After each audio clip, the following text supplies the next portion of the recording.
Welcome on board the Sunset Safari. My name is Scott and I'm teamed up with Tebs on camera this afternoon. Brent is out on the other vehicle with VM, and we've both come into the northeastern corner of Djuma in the hope that we are going to be able to rustle up a large male leopard for you. His name is Tingana and he was seen in this area this morning, and Brent had a wonderful morning following him. He saw 2 hyena come onto the scene. Even got to see Tingana stalking some Inyala, and those Inyala were so close to walking right into the leopard, but they got lucky this time, and he, I guess, was unlucky. Now, he was moving from our left to our right, and he could well be anywhere around any one of these corners, so make sure that you guys please keep scanning and check very carefully for anything that looks amiss. This is a live safari, so if you are joining for the first time, it's a huge privilege to have you on board, and it's important that you know that you can let us know that you are watching for the first time, and to do that you can hashtag SafariLIVE on Twitter or send an email through to questions@wildearth.tv. And it's not only for questions, it's also just for general comments and thoughts and observations, so that's also worth remembering. There's also been a pack of wild dog moving through this general area. We had a great time with them yesterday afternoon. So good predator movements over the last couple of drives. No sign of lion, but that'll change, and with good leopard viewing and good wild dog viewing, we can handle not having the lion around for a while, I guess. And that's typical of any safari destination. Things will ebb and flow, and at some points it'll be very easy to find certain animals, and at others it'll be a little bit more tricky. But that is the joy of just not knowing what you're going to find around the next corner, with the possibilities being endless, really. I would really love to see a big snake this afternoon. It's been a while since we've seen any form of snake, actually, but a nice big African rock python high up on my wish list. And I know Cheesy Cheetah's still waiting desperately for one of us to find a snake, and Cheesy Cheetah will make whichever presenter does find the first snake their favorite. So there's a lot at stake, but they're very tricky to come across, and most often they slither away before you get to see them or hide away from us. And there's a lesson to be learnt in that, and that is that snakes are not aggressive animals, they're not violent animals. Yes, some of them are venomous and occasionally will bite you, but it's usually when we are behaving incorrectly, when we're intruding on the snake, trying to catch it or kill it. So busy chatting with you guys, I haven't been keeping a close look on the road for any tracks, and it's important to keep checking for tracks. Very useful evidence when looking for animals. And Steph and Kim, it's the greatest of pleasures that I skipped coffee this morning in order to try and race after Tingana. We got a bit of a clue. Well, actually, I got two clues. The first clue was probably at around 3:30 actually, 3:30 in the morning. He walked past very close to mine and Nikki's bedroom, and we heard him rasping. And shortly after that rasp, the impala started alarm calling, and then we woke up about 15 minutes later, and when I headed outside, I met up with Jamie and Brent, and they had already checked the Twitter sphere, and thanks to some of you guys, there were some updates that there was a leopard at the Juma waterhole. So I raced straight there. He had already left, and then thanks to your guys' directions, we managed to track him down and hold the sighting for Brent until he got out after his coffee. So not a problem at all. Steph and Kim, and I guess there's worse ways to be woken up in the morning than being sent straight into a leopard hunt.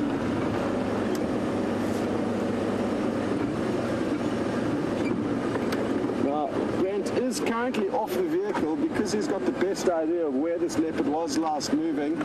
It makes sense that he goes in on foot and has a close look around. Who knows, maybe Tingana is sleeping nearby.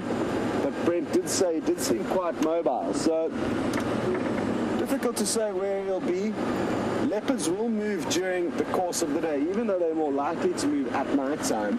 They do move during the day, even when it's extremely hot, which it certainly isn't today. It's been a very cool, cloudy day as far as our summer goes.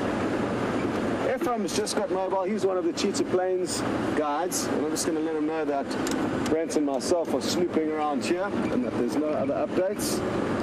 Afternoon, F. Just Brent and myself out, both following up for Tingana around Guaripan and Yala Road Central. Yeah, I think I'm coming back at that. I'm certainly going to give you a hand at it. Please, we need your help. Thank you. So Ephraim's coming to give us a hand. Great news. And just so that you guys know the finer complexities of following up in a given area to prevent congestion and chaos, we'll limit an area to 3 vehicles following up on any one animal. And that is because if and when the animal is found, there'll only be space for 3 of you. So if there were 5 or 6 of you searching for any one animal, then it would be a bit of a bun fight to see who gets to go in. Here's Brent. Go ahead, Brent. So yeah, we've still got tracks, probably 300 meters from the last position, heading straight towards Guaripan itself. They're still in the drainage line. I just haven't scrolled the line. I'm just going to follow from the southern side of the drainage. Copy, Brent. Sounds good. I've gone past Guaripan. I didn't look extremely closely for tracks, but I'll loop around past Buffalo's Dam and head back along Hippo Pools. But you take your time on foot. Copy, thanks. Last track is sort of from Guaripan that you're heading west. About 400 meters from the pan, still in the drainage line to the south of the road. Copy that, thank you. So I'm not sure how much of that you copied, probably most of it, but Brent is on the trail, so we don't want to rush him. We want to let him take his time and carry on doing a good job. It's incredibly difficult to follow the trail of these animals, especially on a cloudy day like this. Not easy to see tracks. The best time for tracking is very early in the morning and very late in the evening when the sun is at a low angle. The sun is right up above you and or it's overcast, it can be incredibly tricky.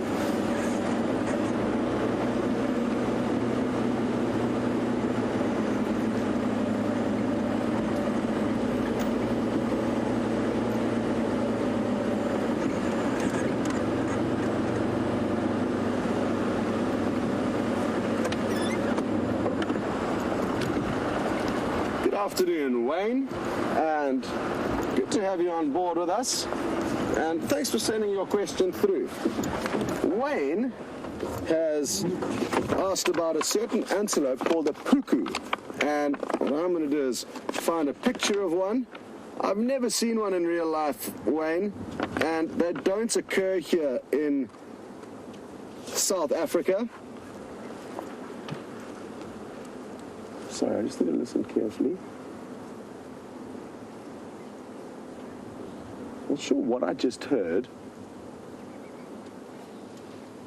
I'm just going to check if Brent's still in one piece. It sounded like it's his vehicle. I thought it may have been an elephant pushing over a tree or something, so I just wanted to let him know that there could be some elephants in the area, but it was just his vehicle. So he's on the move now, obviously back on the vehicle. And Kevin, if we look at the distribution map here, you'll see that we do sadly not get any puku in South Africa. We are the line right at the bottom. The first line across there is our northern boundary. Interestingly, there's a tiny little landlocked country or two in South Africa, one called Lesotho and one called Swaziland. Anyway, puku occur further north of us and up to kind of Central Africa. And here's some pictures of them over to the right.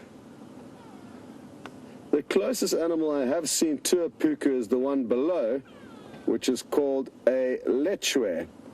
And it looks like they are both part of the same genus. And they're actually bred here. There's a huge market for breeding various game animals. And that's why you may find exotic animals being bred in countries like South Africa. Let's take a look at this little inchworm. It's incredibly cute little worm, and it's on a full gallop. That is inchworm at full speed, and it's tiny. I mean, to give you an idea of how small it is, there's my hand. So it's miniature, probably less than a centimeter long, and it looks like we've picked up a stowaway. Good. So Wayne, like I keep saying, keep telling your friends about SafariLIVE, and the more people that jump on board, the more animals we'll be able to go and show you. It is that simple. A very simple equation. The more people on board, the more places we go. And I could think of nothing better than adding a few new big mammals to my list, along with all the other species.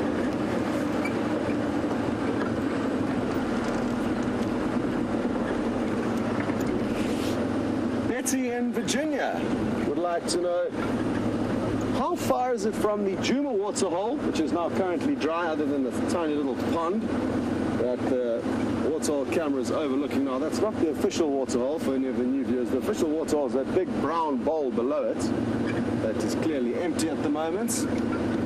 And the Arethusa waterhole is probably, in terms of distance and miles away, Betty, I would say 2 miles as the crow flies. Maybe 2.5 miles as the crow flies. 2.5 to 3 miles. It'll be interesting to hear what Brent thinks. But yeah, I would say 2.5 to 3 miles. Not a big distance at all. And it's important to understand that we do have quite a small traversing area.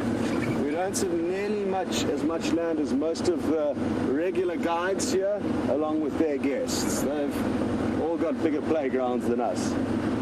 So we are unfortunate in that department, but we are doing everything possible to try and acquire more land to drive around.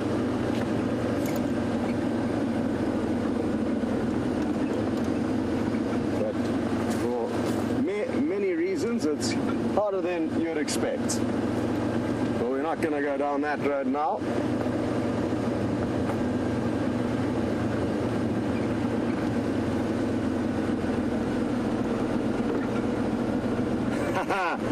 Tom and Dallas, you're too quick for me. And you're right, Tom said that that's not an inchworm, it's a centimeter worm. And thank you for your humor and for that observation.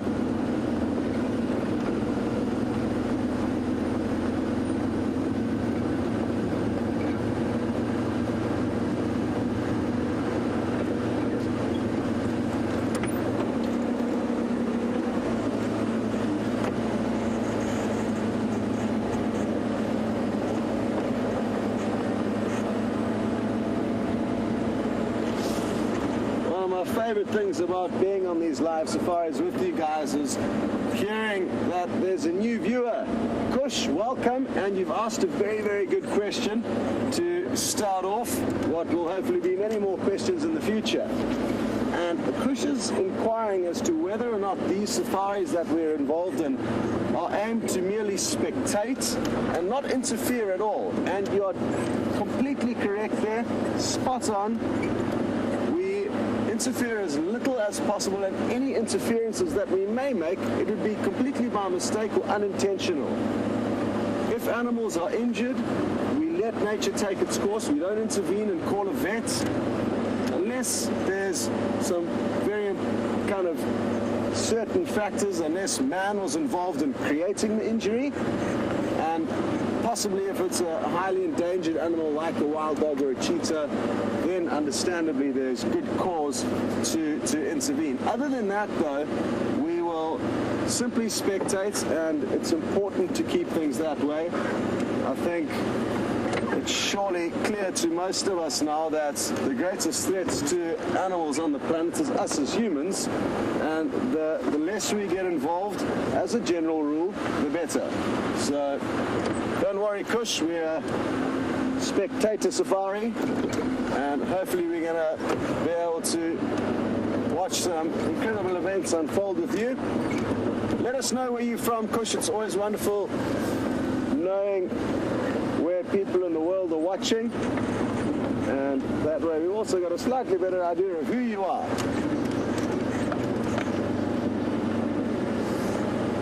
Just going to do a quick loop around the Buffalo's waterhole here.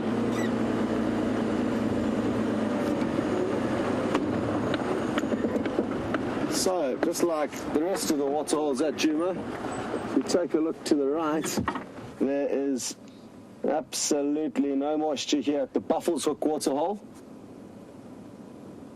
And interesting, there's even plants growing out of the middle of it. That would usually be covered in water with fish swimming around, maybe some algae in terms of plant life. So tough times here in the Sabi Sands, and let's hope that we get some more rain shortly.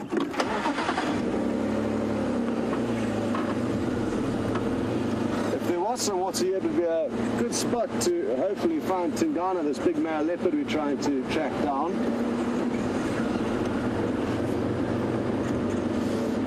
And for those of you who've been with SafariLIVE for slightly longer than others, you'll remember many, many great sightings at this waterhole.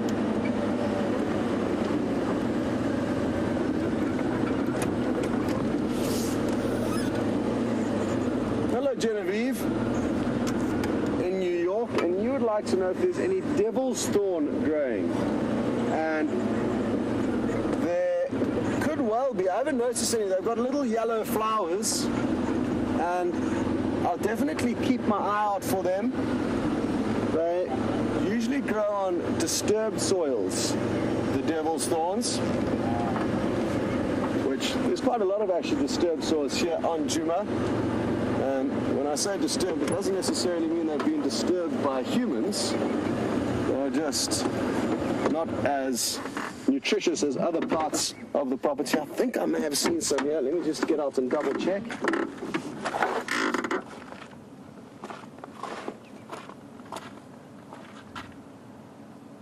I was dreaming. What I've seen was some tiny little dead pieces of grass, which are kind of yellow in color, and that's what got me excited. So I'm going to have to keep searching for you. But once you find an area where they do occur, Genevieve, they kind of carpet the ground. Nasty little thorns. Their Latin name is Tribulus terrestrius, and tri meaning three, bulus probably meaning spike in Latin. I'm not actually entirely sure what bulus means, but it's obviously got something to do with the three spiky thorns that grow out of this kind of round nuggets. And whichever way the thorn is lying, there's always one of those spikes pointing up. Small little thorns, not very big at all, but nasty to stand on. Well, I've got some good news for all of you. Brent is now back on the vehicle, and I'm sure a lot of you would like to get an update as to what exactly he found on his walk.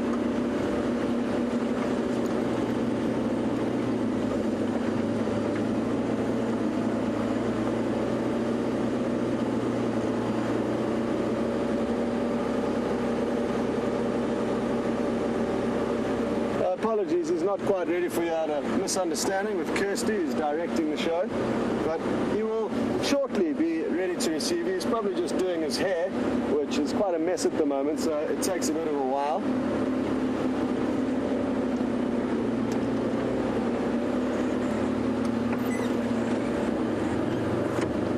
And Kirsty's just informed me that's exactly what he's doing, so have a well-groomed Brent ready to receive you in a couple of minutes. And who knows, maybe between now and then we might actually get to find Tingana. And that way we can upstage Brent's hairdo, whatever look he's going for this afternoon. I'm not sure. He went through a stage where he was utilizing the man bun, but he's kind of gone off that for now. I'm not too sure why. I'm not sure if the fashion's changed or what exactly the story is. Tingana, give us some footprints. Give us a clue as to where you have moved.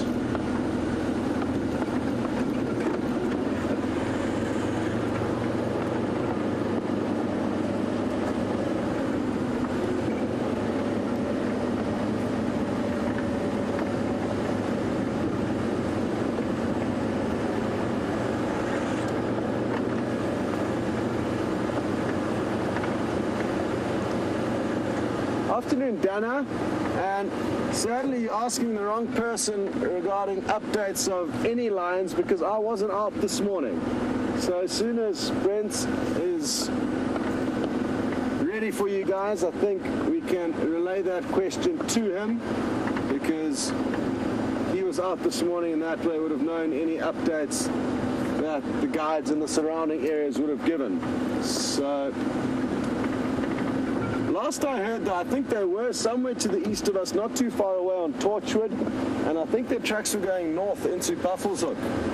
Interestingly, there's another pride of lion called the Talamati pride. I'm fairly certain it's the Talamatis, and they've been hanging out with the 2 Salati males, and they've got 6 little cubs, and they've been camping out a lot in Buffelshoek, our northern boundary, our northern neighbors rather. So that's kind of the Nkuhuma's old stomping ground, as is this, and it'll be interesting to know what happens in the future with these 2 prides. Now that kind of thing should have simmered down after the Birmingham coalition came in and created a lot of unrest between the prides. What will also be interesting is if the Birmingham boys come across those 2 Salati males. So good prospects for the future with these lions, but why don't you guys head across to Brent and get an update from him on not only the lions but also on Tingana, that leopard he's been searching for. Good afternoon, my name's Brent Smith. I have Vim, the Nyala Slayer, on camera with me today. We're fresh on the trail of Tingana. We've still got his tracks. I've been walking for the last sort of half an hour or so, and he's continued from where we lost him this morning, literally up this little drainage system, and you can see his tracks. Yeah, here we go. And he's continued on, and I followed the tracks further than this. This is the only place I can get out, but he's been taking me into some sort of heart-rendering territory where your heart starts pumping, sort of where this, very similar to this, except the wall's about this high, and you can't look inside, so you sort of got to go up and above and sort of peer over. But he has continued through, so we're gonna see if we can carry on and find him. I'm hoping he's headed towards the little pan at the junction of Hippo Pools Road and Quarry Road, called Quarry Pan. I think there might be a little bit of water in there after the rain, so we're going to go have a look there now. Probably about 5 minutes away. So we're just going to get ourselves out of here, holding on, VM.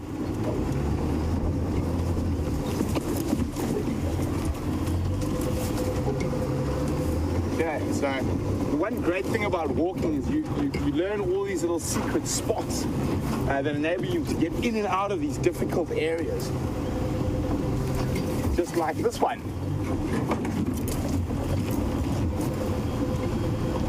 See? Okay, there we go. And in the last few seconds, back on the road.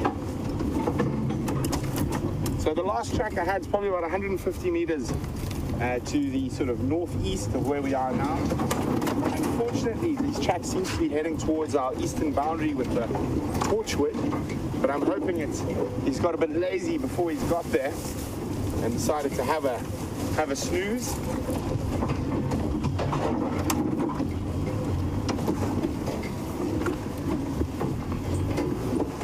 So back on the path more traveled, and welcome on a live safari. Now that I've out of the drainage line, don't have to concentrate on driving so much. For those of you new, a very warm welcome, and believe it or not, you are following us around live in the African bush, so you're seeing what we're seeing at the same time. And to be even more stupendous, you can ask us questions about what we're seeing, and you can do that by using the hashtag SafariLIVE if you're an avid user of Twitter, or if you're not so keen on the public profile, drop us an email on questions@wildearth.tv. Also, don't forget to tell us where you're from. It's always awesome to know where you guys are from, and it's really special for us that we're able to share our love and passion for the African bush with so many of you out there all over the world.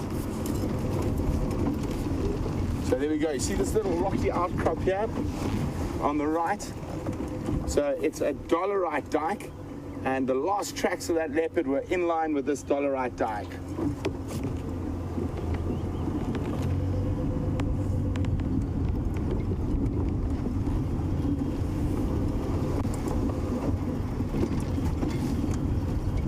So a warm, slightly overcast SafariLIVE welcome to Debbie in Vancouver. Beautiful, beautiful part of the world. Great fishing and excellent bird viewing around Vancouver. And Debbie would like to know these prominent game trails that we quite often see. What animals make it? Are there a few specific species, or is it generally used by all of them? Well, Debbie, it's normally your bigger species, your rhino, your elephant, hippo, that create those prominent trails. But once they are created, they are used by a lot of the species, including the predators, especially on early mornings where it's quite dewy. They like to walk on the game trails. In my binoculars, they're on here somewhere. I definitely had them this morning. There they are. So this is that area. It's very thick in here, unfortunately. It's quite difficult to get a vehicle in. Just thought I might have spotted sort of a flick of a leopard's tail there. Alas, not yet. But Debbie, yes, the largest species, buffalo, also including that, and specifically between really important feeding points and water points. So fingers crossed, guys, this male leopard, Tingana, who's become our dominant male leopard. When I started at SafariLIVE, Mvula was our dominant leopard, but he's been ousted and pushed further to the east. We're just checking very carefully here. Not only are we checking with our eyes, we're checking with our ears. Even the slightest alarm call from a tiny bird might reveal his presence. And I did hear an alarm call, but unfortunately it was for the wrong type of predator. There we go. Beautiful little Wahlberg's eagle. And look at that, the drongo is coming in to bomb him. And it also sounds like white-crowned shrikes around, also upset with his presence. So you can hear that distress call from the white-crowned shrikes, and that's what caused me to just stop and have a look around here, because sometimes even the smallest birds will mob a leopard.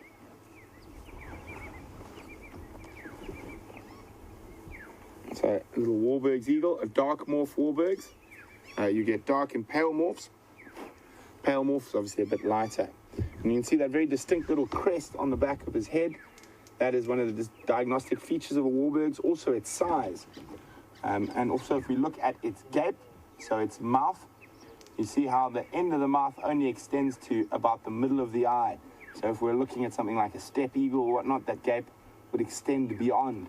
And also if we look at his feet, you see the feathers continue all the way down to those bright yellow talons, and that's the sign of an aquila eagle or a true eagle.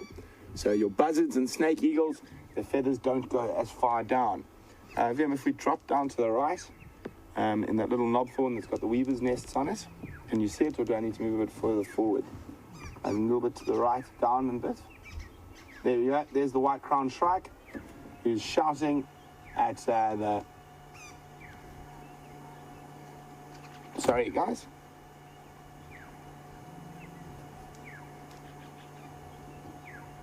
Sorry, I'm just going to head hold of Scotty. And find out. It seems like he's been looping up ahead of us, and he's got those tracks. So let's see what he's got to say on the radio. It doesn't sound promising, I'm afraid. It sounds like my premonition about him heading towards our eastern boundary is correct. Scott.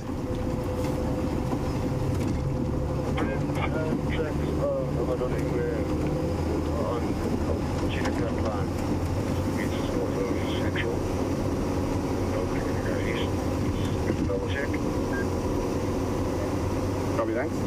So it sounds like Scott's got tracks of a male leopard on our eastern boundary. I'm quite sure they're the same tracks, but just in case they're not, let's roll the dice and go check around Quarry Pan. But really great to be back out here on Ajuma and Arethusa private game reserves. Wonderful little break Andrew and I had in the country of Zimbabwe. Unfortunately for Zimbabwe, a country that's under hard times at the moment, but incredibly wonderfully friendly people. And while we head towards Quarry Pan to see if this is the same set of tracks that Scott's got, let's go see Scott and those other leopard tracks.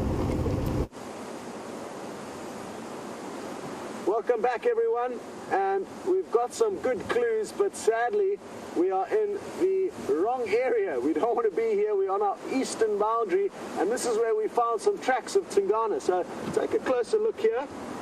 You can see probably a few of the pug marks here, the toes. It's not easy, the sand's quite soft, and he's continued to step across over here and straight across the road. Here's some more tracks here.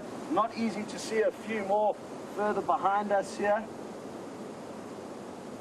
Straight into the area where we cannot go. But there is a chance that he may loop back in.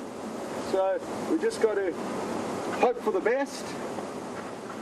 Interestingly, there's also a lot of wild dog tracks that have come down this road, and I'm guessing they're from early this morning, because I drove down this road late yesterday evening after leaving the wild dogs again. They also crossed east late yesterday evening. So a lot of predators moving down this road in the course of today. And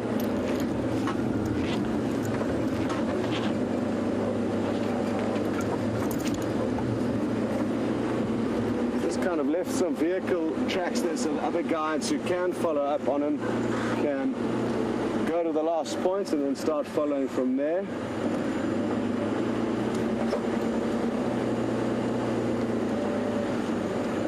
Hello, Umang, and you're interested to know a little bit more about wild dogs and their territorial marking behavior. Well, they don't actually have territories. They've got home ranges, which are massive, and the territory is something that's usually a lot smaller and more defined, whereas a home range is just a general area where they can run around.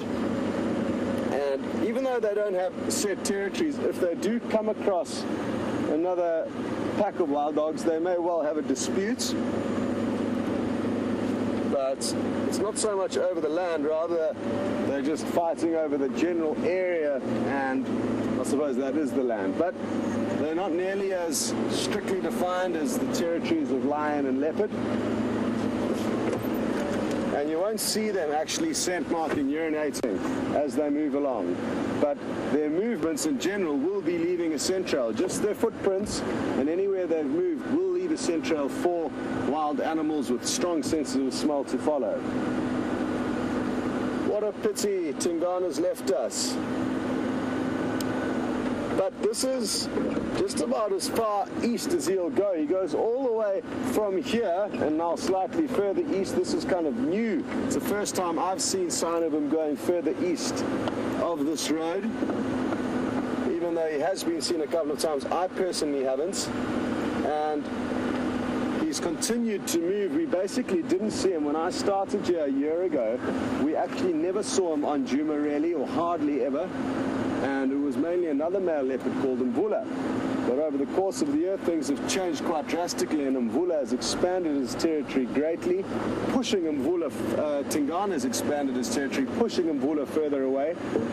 And it's a knock-on effect from another male leopard called the Anderson male, who's putting pressure on Tingana from further west.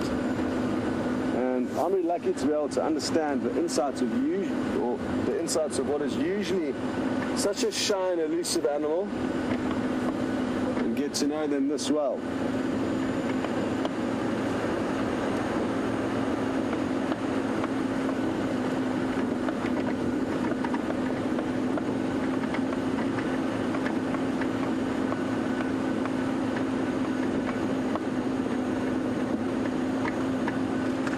It's a great pleasure having you on board, and thanks for letting us know that you're watching all the way from San Francisco. And we'll definitely get to know one another a little bit better as the safaris continue and as more questions and comments get sent through. And we're all very, very fortunate to be part of this wonderful, wonderful experience. Wild dog tracks are no longer. Brent did also mention that there were some tracks further north, up towards our northern boundary called Buffles Cut Line, which is very possible. They move huge distances in a very short space of time, and even though their tracks were heading south, nothing stopping them turning around and heading straight back up to the north.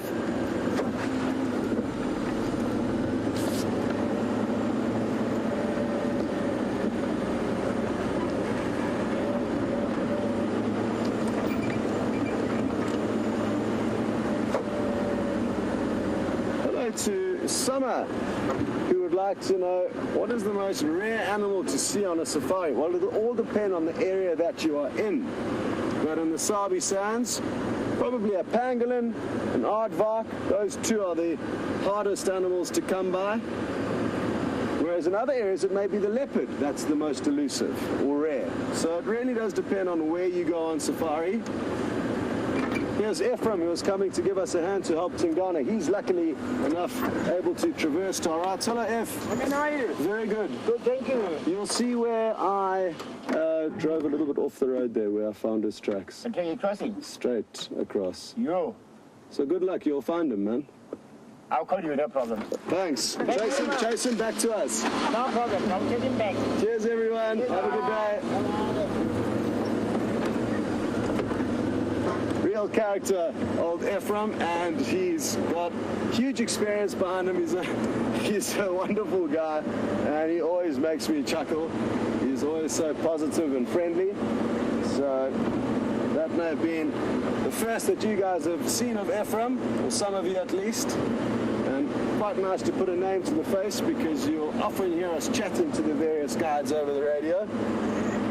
And nice that you can get a glimpse. It's a bit tricky for Tebs though, and I must clear that up, because obviously his guests may not want to be broadcasted on the internet to anyone who pleases to watch. We try and avoid them at all costs to not make them feel awkward and uneasy, and therefore Tebs has to kind of whip the camera around and try and get just onto Ephraim for those little conversations.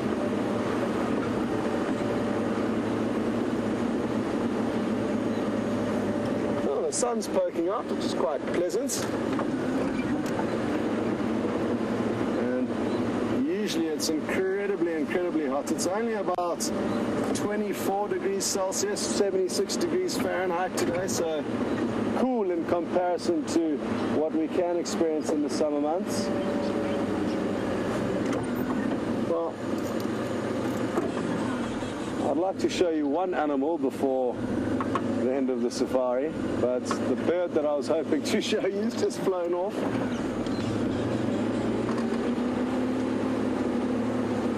Good afternoon to Judith in New York, and Judith's inquiring about some other male leopards, one called Quarantine and one called Kunyuma. The two of them are brothers, and I don't know when last they were seen. I haven't followed any updates of them recently, so sadly Judith, no idea of where they are, but in general they've been hanging out to the south and east of us.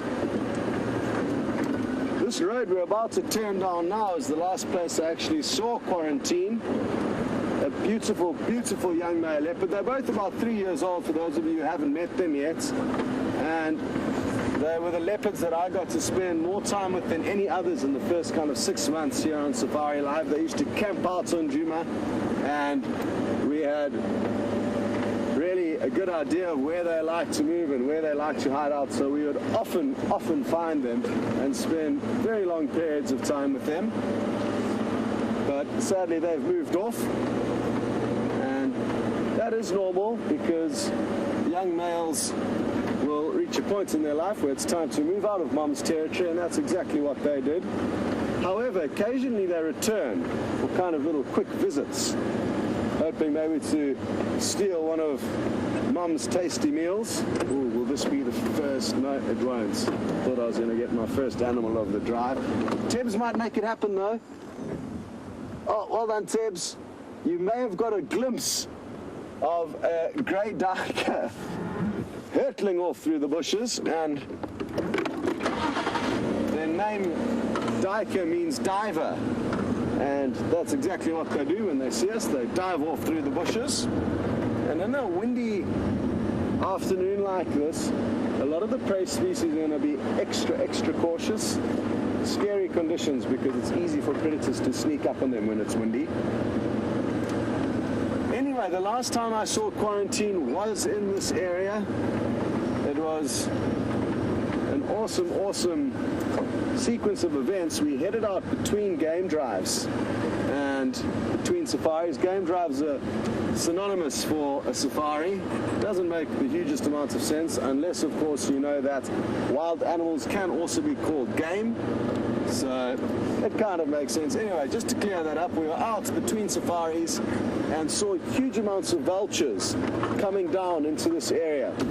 And we drove in to where the vultures were landing in the trees. And the tricky thing with responding to vultures and them landing down in any area where there may be a kill is that they often land quite far away from the kill, in whichever trees are the easiest to land in, often dead trees, because that way they're not going to get tangled in thorns and leaves. So we parked the car after we've kind of had a quick look around, and then we walked until eventually we found what was initially the kudu carcass, an adult female kudu that he had killed, and then we saw him lying under a bush, went back to the vehicle, and we ended up spending, I think, about two more nights worth of viewing with him. He didn't manage to hoist the kudu up into a tree, so the hyena finished the majority of that off that night. And when we returned in the morning, we found him feeding on the fetus, which he had actually removed from the kudu and stashed elsewhere down in a riverbed down to the right of the road. The kudu kill adult was to the left. Anyway, that was my last fond memory of Q. And I'm not sure, maybe Brent will know a little bit more about their whereabouts for you, Judith. And you're about to hop onto his vehicle, so maybe he'll be able to shed some light on that topic.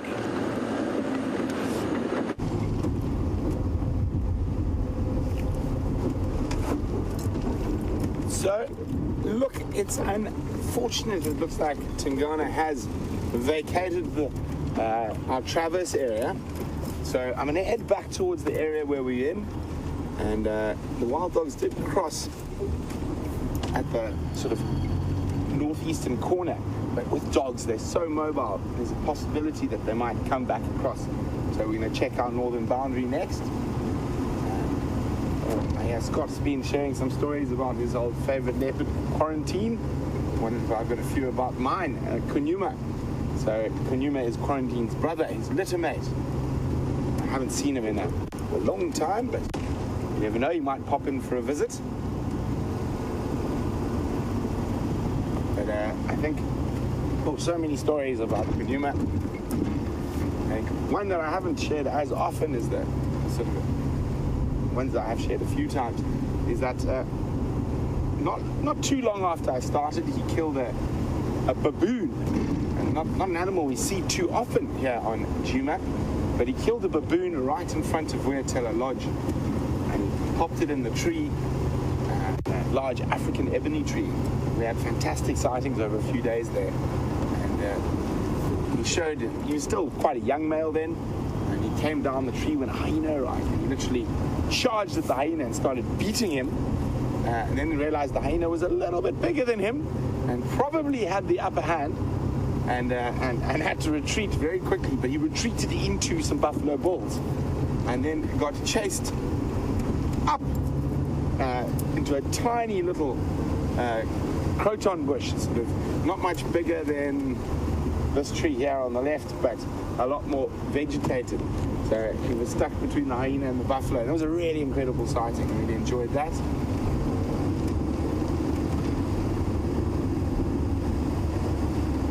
And cloud cover starting to break up.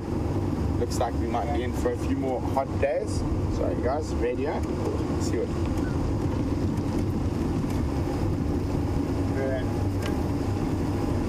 Ephraim has to say.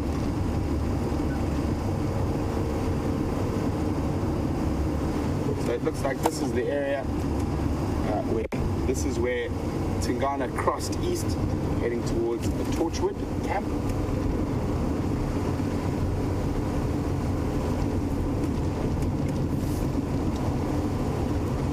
There you go. There's Ephraim. I know Scott just passed him.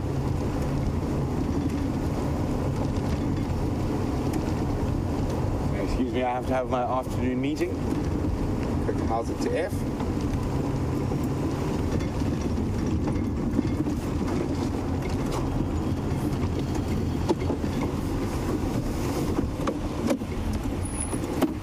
Minjani! Number one, how are you? Hello. Hey, you gonna be a get there? Nice to see you. You see where the Konzo cross? Yeah. This way. Hi, how's everyone doing? Great. Good. In Lutumadash, tracks this morning. Madash is crossing to Bubblefoot. And no one found them there this morning? No one. Oh, maybe Sometime back they again. come back. Yeah. We're gonna check the boundary. For sure. Okay, enjoy guys. Thank you. Make sure everyone behaves. For everything. Thanks, F. I'll do the same. There we go. So Tingana's crossed here, and he's headed off into Torchwood. Ephraim's going to go see if he can find him. So if he does, I'll let you guys know. I know you guys like to keep up to date. Even if we don't see the leopards, it's great to know where they are. So we're going to head to where the wild dogs crossed into Buffalo's Hook, and then head sort of almost due west from there, checking our northern boundary. Oh, and there's Andrew. It seems like everyone's around here this morning. Oh, this evening, sorry. Andrew. Good afternoon, Andrew. You're just ahead of me. Tingana's tracks crossed east. Ephraim's on them, but behind me, heading sort of towards Torchwood camp. Okay, thanks, Brent. I think your farm is very much interested in following up there. I'm going to come join him later. I'm going to check on what you've done here. Copy, thanks. There we go. Our visitor from Europe. European roller. There we go. So I've actually, believe it or not, seen European rollers in my travels outside of Africa. I've seen them in the south of France and in Spain.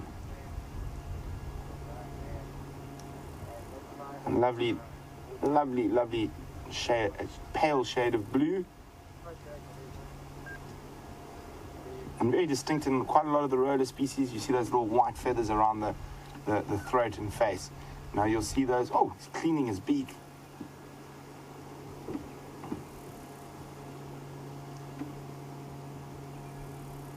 Obviously caught something recently. He's trying to get rid of maybe some of the gunk that was left over. Quite often when they catch insects on the ground and they bite them, they get quite a lot of dust and dirt and sand stuck on them. Obviously just keeping his beak clean. And you can see there's that tiny little hook on the end of his beak that denotes that he is a slight predator. Okay, let's hopefully he moves his beak. There we go. See a tiny little sharp hook which will help him in ripping up insects. Or her.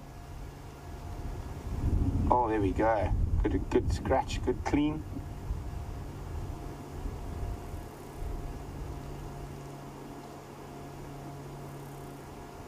You can see them blinking. They've probably been enjoying a bit of this cool weather, but will really appreciate this burst of sunshine. So after a tiny bit of rain and a bit of cool weather, and now the heat, it should trigger sort of an emergence of different insects. And it's sitting in a little marilla tree next to the road.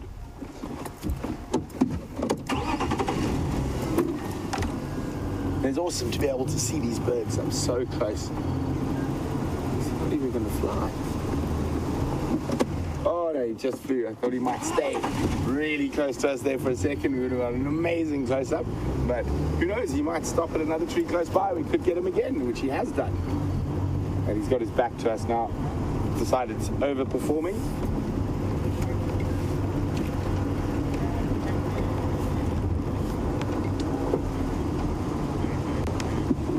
Oh, is he gonna fly? Oh, he just flew again.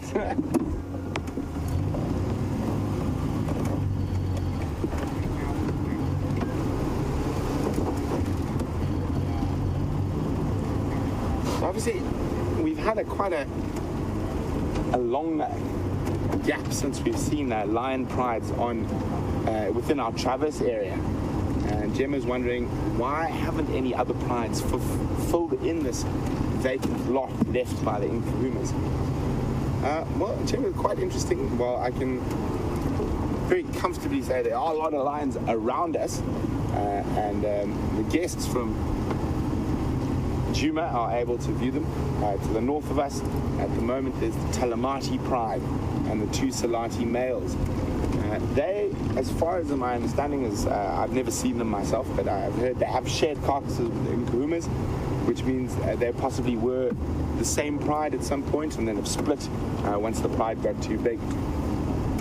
And I'm not sure, I've just got back, I haven't heard anything about where the Inkahumas might be. Last I heard, I think they were around in Coral. It's difficult to say why exactly there are no female lions in this area. Male lions, a little bit easier to say why. So at the moment, the back side of us here is the boundary. So there's a fence between the communities. So there's no other lions beyond there. So the Birmingham boys are focusing a lot of their attention in this area where you've got the Kruger National Park and Mala Mala.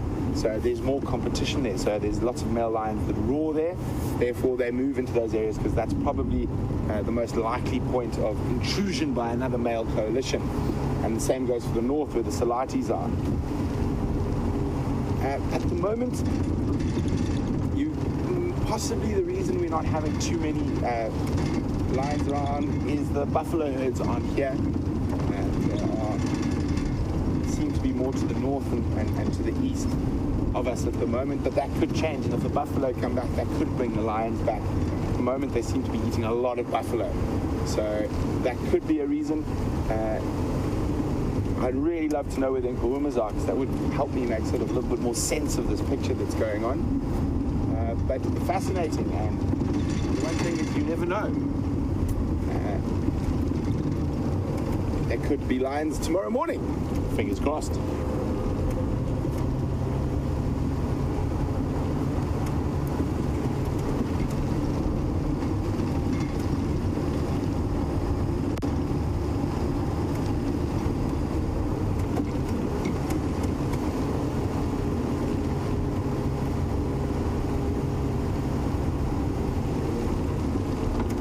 obviously with that tiny little bit of rain, the whole ecosystem changes slightly. And Kat in Florida is wondering, with this little bit of rain, have the dung beetles made a bit of more of a comeback? Well, Kat, from what I can see there, I've seen quite a few dung beetles. They're still around, and not necessarily from the rain. You really get that incredible emergence of dung beetles after the first sort of heavy rains of the season, but they should still be around, and definitely there could be some hatching of little dung beetles now that there has been a little bit more rain.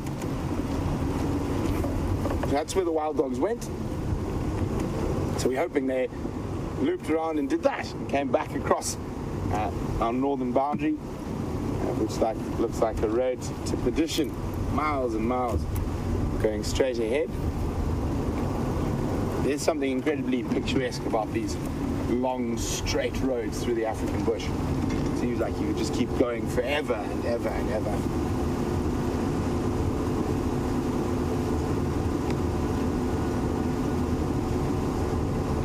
One thing Veerm and I noticed, actually, I'm going to stop once we get to this next rise here, is that generally the bush willows will start changing color and losing their leaves normally sort of March, April. But because of this dry weather, I mean, if we look at that hill opposite us there, Bildy, you can have a look. It's not so apparent when you're close to them, but from a distance, you can already start seeing the orange and reddish shades coming through. So that's quite unusual. A little bit of rain could change that, but it does almost look like we're about to head into the cooler season, the winter, the dry season, even though we should be at the height of summer and our rainy season.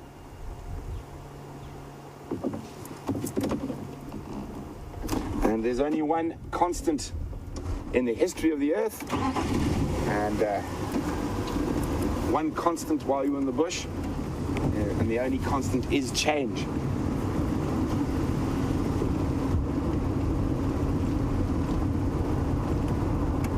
Guarantee that tomorrow is not going to be the same as today.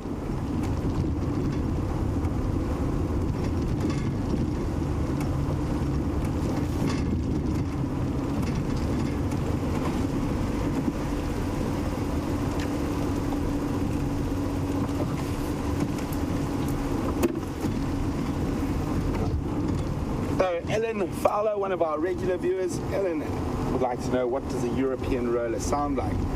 Not very nice, Ellen. None of the rollers have a particularly attractive call. They're sort of very squawky birds. I might have a recording of it with me. Just give me a second.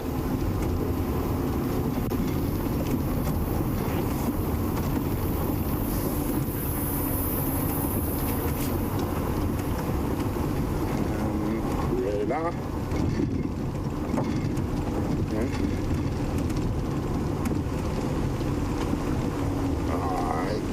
I've only got my West African bird and Central African birds on. I haven't updated it, so I don't. They're sort of a very squawky, very similar to a lilac-breasted roller, but not quite as loud.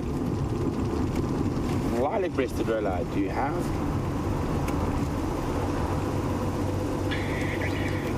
That is not a lilac-breasted roller. That is a Abyssinian roller, which we definitely don't get here.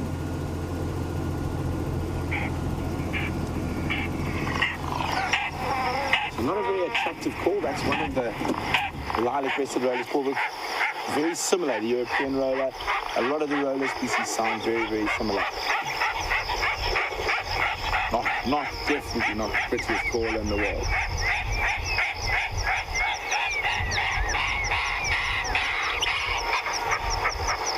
There we go. So not the most attractive call in the world, but a very attractive bird.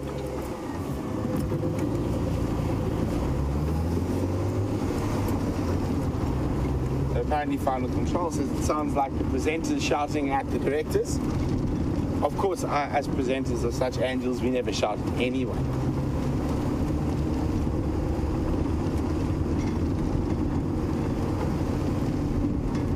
Do we, Vildy? We never shout at anyone. Cameramen and presenters are the most nice people in the world. Yeah, absolutely.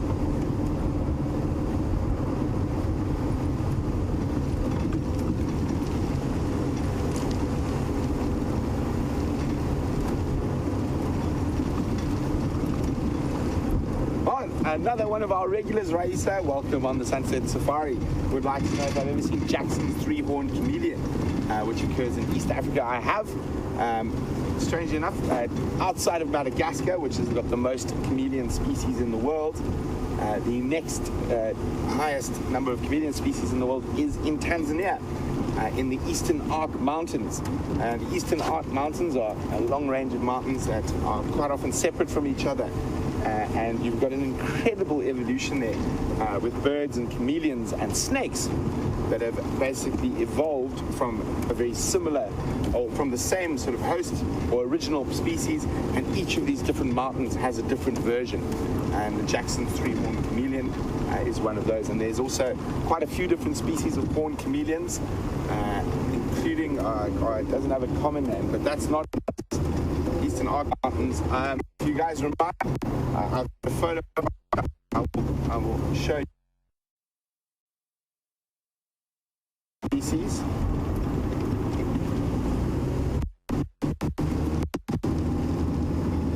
Sorry, we just went through a little dip there, had a bit of signal breakup, but it's the world's largest chameleon species.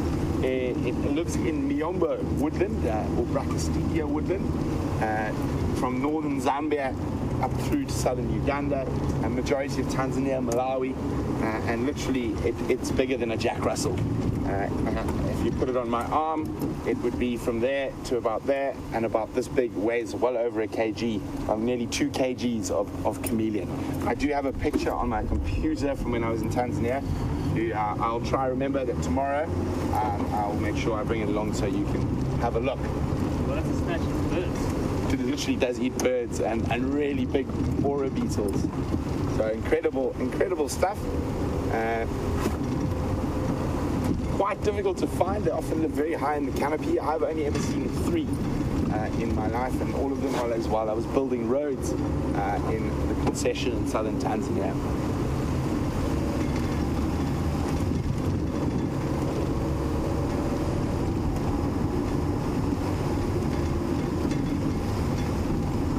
So unfortunately, no sign of the wild dogs crossing yet.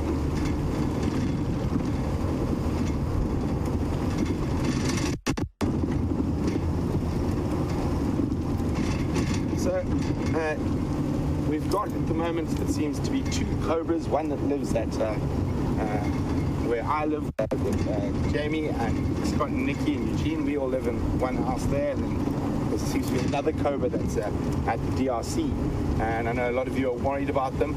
We have not found either of them, but one must remember that snakes are more scared of you than than we are of them, and they will try to avoid us. But if we do find them, we will catch them and remove them safely away from the area. Both Scott, myself, and Jamie are all adept at catching venomous snakes. We do have a set of snake tongs and those see-through goggles for dealing with spitting cobras.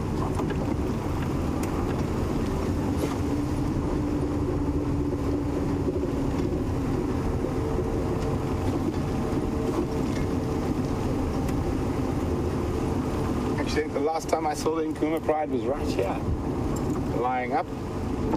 Or the last time I saw all of them together, including Junior.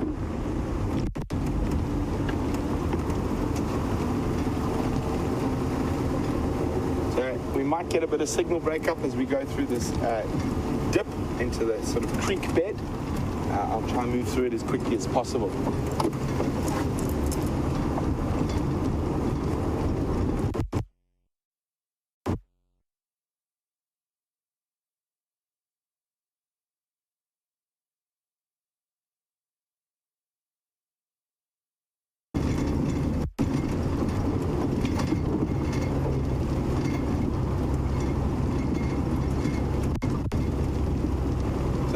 Subject of snakes, Angela says she would love to see a black mamba.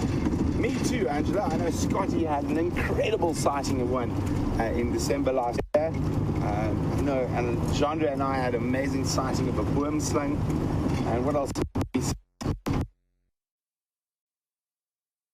We've been keeping a snake list. I know a lot of people keep bird lists and mammal lists, and I think a snake list is a good one. I know it's definitely black mamba with Scotty, boomslang with me, we've seen a few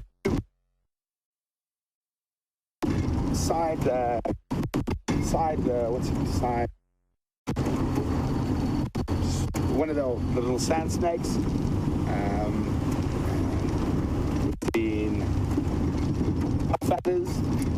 We've seen Schlieblin's blind burrowing snake, one of my favorites. It looks like little matrix, little dots on his body, very pretty snake. It's almost like a little snake. Might be in this one.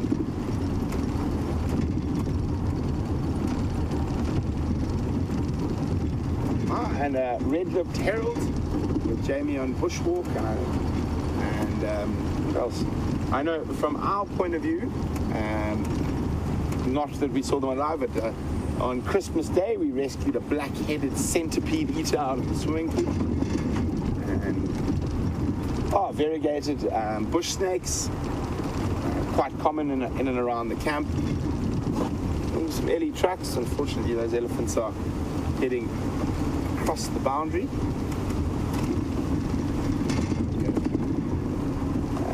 Yes. Was it under B for blind snake?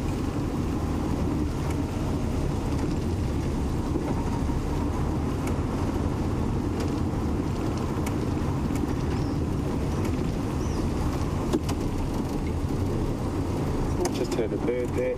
Flew off.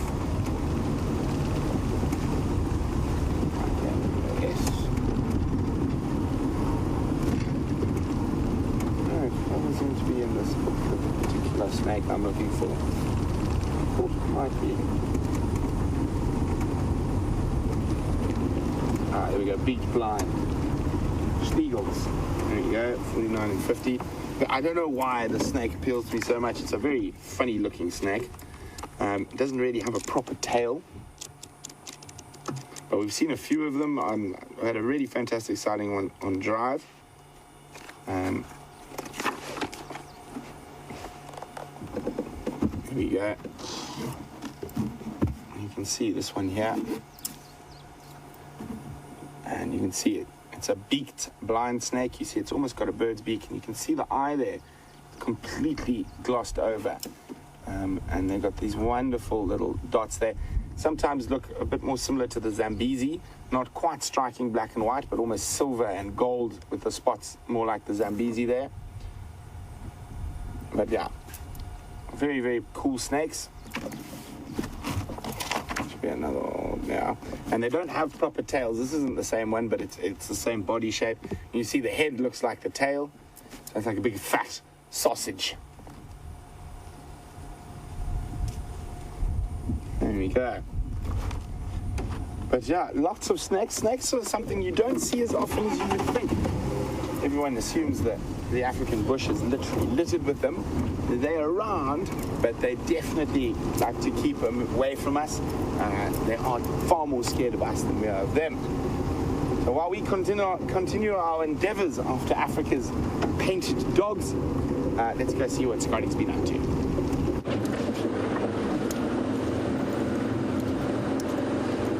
So, some interesting chat about some slithering serpents with Brent. And just like I said at the beginning of Drive, that's high up on my wish list. Because it's one animal that is intriguing to so many of you, maybe terrifying for the other half. But we don't see them nearly as much as we'd like to. And Brent and myself are both snake enthusiasts. So, doing our best to try and find one for you, but I can assure you it's not as easy as they make it look in some documentaries that you may watch, even ones on reputable channels. What often happens is that the snakes are flown in or shipped into wherever the shoot is being done, and as the presenter swings down from the vine in the jungle, the box is opened and the snake is released from him just before he drops off to catch it. Not true. And not easy to find, even if that's all you're searching for. Or at least that's everywhere that I've ever been. So either that or I'm going to the wrong places to look for snakes.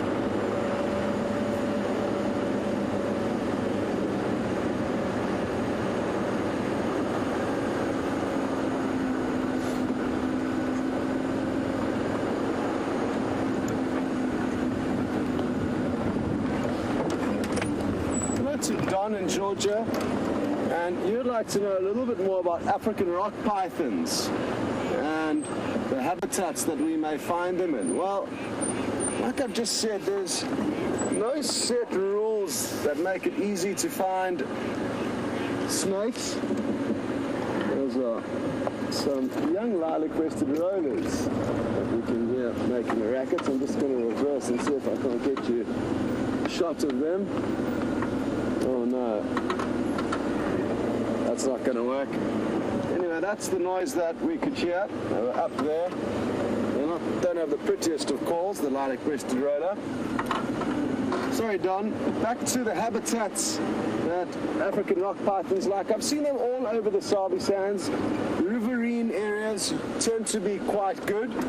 So anywhere along a river with water is a good place to find rock pythons. They like actually submerging themselves in water quite often. So watery areas are good, but then again, anywhere in this general area you could find a rock python. In the Lowveld, which is the area we're in of South Africa, I haven't noticed a huge quantity of large pythons. Whereas in Zululand, about midway up the east coast of South Africa, just north of Durban, the town where I grew up, there's a reserve called Pinda, where Brent actually spent some time growing up, and Brent's dad had a huge part in starting up that reserve. That is a great area to see African rock pythons and monsters, 6 meters plus. I've never seen one 6 meters in the Sabi Sands. I've seen some about 4.5 to 5 meters. Some killed by leopards, hoisted up into trees, the other ones alive. But it's mainly smaller pythons that I've seen here in the Sabi Sands. The ones we saw last summer were absolutely tiny. One was a new hatchling. Interestingly, a hatchling hatches at about 40 centimeters, so about that long, and that's as big as some snakes will reach by adulthood. But the rock pythons start off very big, and like I said, get up to about 6 meters in length. You also wanted to know their favorite prey, and like most predators, they don't necessarily have a favorite. Well, I lie. Snakes can be quite specific, but I've seen pythons feeding on birds, a lot of different mammals, reptiles, prey up to the size of a male impala, which is hard to believe, and they swallow them, horns and all. The horns often do puncture through the stomach of the python. I've seen pictures of that, but I'm told the python's stomach juices are so strong that it just dissolves those horns off, the wounds heal, and it doesn't necessarily cause major complications. But yeah, the one python we saw last year was a tiny new hatchling crossing a road, our northern boundary, Buffalo's a cut line. It was such an awesome sighting. It was slithering so slowly. So we got great views of it. The other python that we saw, the second python, was very, very unfortunate, and it was trying to hunt some weavers at the Djuma waterhole.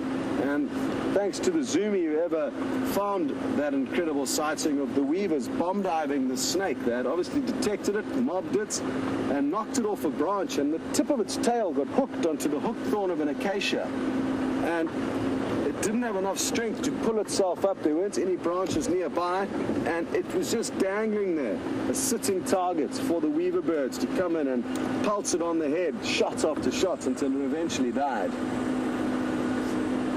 So that was the second one. The third one we saw when we were heading out on a bushwalk with Steph, and we were driving along, trying to get to the point where we were going to walk, and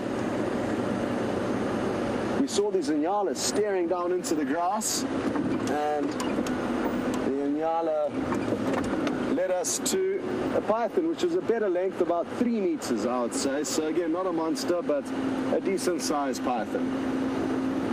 Probably about that thick. Once they hit 4 meters or 4 meters plus, that's when they start getting really chunky.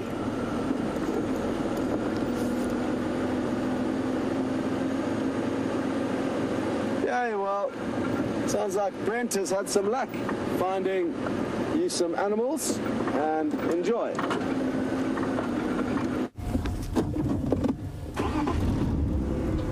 So we've just caught up with the Ellies that were at the Djuma Dam, Cam, and Just going to see if we can get a good view of them. They didn't look too relaxed. The female lifted her head when we arrived. So if they give me any more sort of signals that they don't want us around, we're not going to push it. And just remember, a lot of these animals are probably feeling a bit of pressure at the moment with the dry weather. So they're having to travel very big distances between food and water. But we will give it a little go, see how they are. So we put the vehicle into low range, 4-wheel drive. What this does, keeps our engine revs very low and we can move very slowly. So quite often with elephant, not moving or moving very slowly is far better than trying to speed out of an area. And that often, the noise of that engine will often upset them. So they're all up ahead of me here. They're moving down towards the creek or riverbed that runs behind the Juma Dam. And unfortunately, if they do go too deep into there, on this vehicle, we don't have signal there. I'm just going to move very slowly. Quite often, even if they're not relaxed, if we approach like this very quietly, slowly, calmly, they do relax very quickly. And it's very important to be able to read the animal behavior. Obviously, we don't want to put ourselves in any situation that's negative to us and the animals. And you can see there's the one that was running away is now feeding quite quietly, still keeping an eye on us. But the whole herd looks to have relaxed a little bit. So quite often approaching slowly and carefully is a much better way to do things in the bush in general, with all animals except for wild dogs. And you notice I'll keep my voice very, very sort of calm.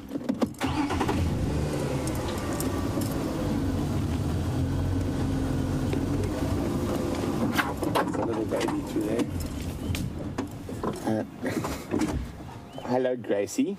Gracie's 8 years old and one of our favorite regular viewers. Gracie would like to know if I had to put any animals in time out while I was on my trip. Well, I had to have one talk with an elephant bull, Gracie. He was being a bit naughty. I just told him to behave himself and to stop it, and he listened. So Andrew and I were walking with elephants in Zimbabwe. You can hear them talking. Oh, there's some tiny babies in the back there. I'm just going to try edge forward again. The herd looks like it's calmed down nicely. And again, if they show us any signs that they're uncomfortable and they don't want us around, we're going to leave.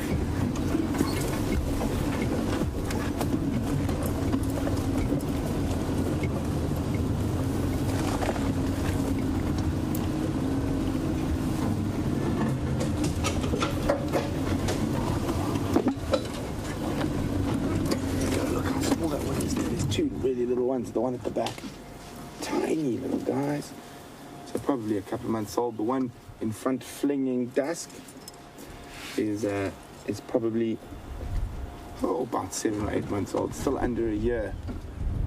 And all these little guys apparently were having a ball of a time in the Juma Dam or the Juma Pan. So the female there, we can see her tusks now. He was giving us a little bit of an aggressive display when we arrived. You can see her body language has changed completely now. She's nice and calm. You can see her teats are heavily, she's heavily lactating. And now the eddies have started to stop and feeding and spreading out all by themselves. Sure, that is a fat little boy. No wonder her teats are so full. He just looks really big boned for a little elephant. And definitely a boy. He just looks very well set. Hello, mister. A thirsty little boy. So as I think it was yesterday morning, I was explaining, you'll see elephants during times of drought quite often feed off trees we wouldn't normally see them feeding off, and we are beginning to see that already. So it's probably going to continue on, and normally at this time of the year they would be focusing on feeding on grass. So Very interestingly, during the summer months when we've had good rain, about 80% of an elephant's diet consists of grass and 20% of trees and shrubs. And during the winter months, that changes. But I think this year we're going to probably see the majority of the feeding will be on trees and shrubs for the year, unless we get some late rains.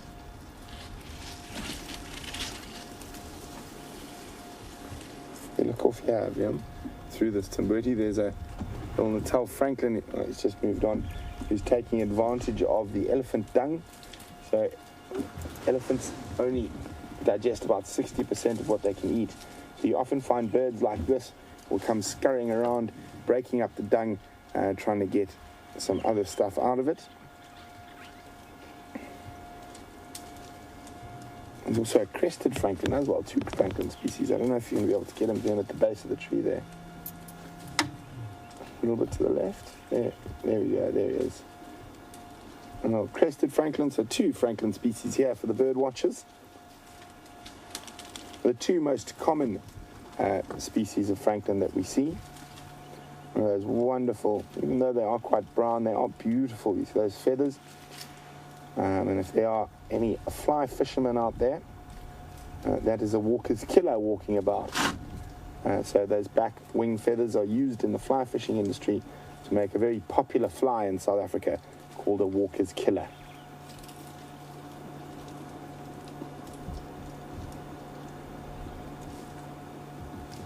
So the reason I'm not moving, there is still an elephant just over there, and I don't want to spook them. As I said, they didn't seem the most relaxed. So I'm going to wait till that Ellie moves on before I sneak forward.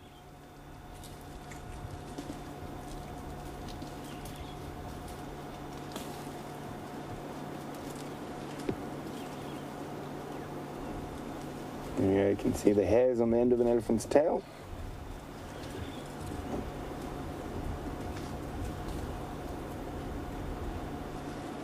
Quite often in a lot of the tourist destinations in Africa, you will be offered to buy elephant hair bracelets.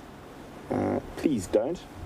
You're never sure exactly where those elephant hairs come from. So the tradition behind the elephant hair bracelet stems back to the hunting tribes of Africa, and also the original sort of colonial big game hunters. And you could only wear an elephant hair bracelet if you had actually hunted an elephant. But of course, we don't do that, so you've got to be very careful. Firstly, a lot of the elephant hair bracelets aren't even elephant hair. They're often plastic. It has a very similar texture and look about it. And secondly, they could possibly come from animals that have been obtained illegally. Generally, when it comes to a lot of wildlife products, it's better not to buy them, especially when it comes to sort of CITES experiments or Well, Scotty says while we play with elephants, he's going to go look for an absolute beast. I'm not going to tell you what the absolute beast is. Hopefully Scotty does have some luck there, but we will keep you updated. Okay, that Ellie's moving on, so we can move a little bit forward. I do love the smell of elephants. And obviously most of the smell is their dung, but it does give me that sort of happy feeling that I'm back in the bush, or in the bush properly. And now this is going to be fun. Vern, which way do you think is going to be best? You're going to get through here? You're going to be okay? We've had worse. There we go.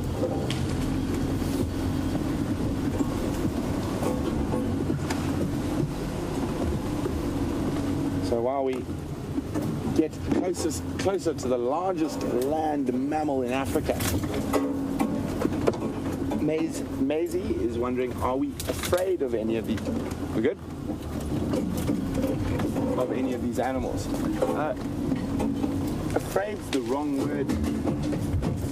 Maisie, we have a vast amount of respect for these animals, and also a lot of experience. So reading the animal behavior, we can see they're all munching on spike thorn, which you don't often see them eating.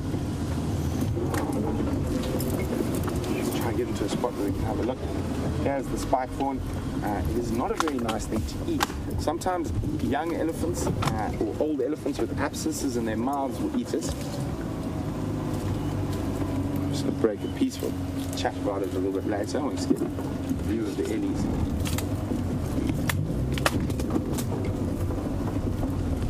So, there we go. Okay. Right in the thicky chat, you can see the little ones just under mom there. And I said this is called a red spikethorn. It's one of the smaller spikethorn species that they're feeding on. And not the nicest thing. Sometimes you'll find youngsters, especially when they're teething, will eat it. It does have a sort of a numbing effect on if you chew the leaves. So sometimes animals with abscesses or sore teeth, or the young ones when they're teething. Oh, look at him coming out here. He's so tiny. Right under mom's belly. So maybe, I'm going to guess, maybe a month and a half at the oldest. Lost his little sort of fuzzy hair, so not weeks, but probably a month or two.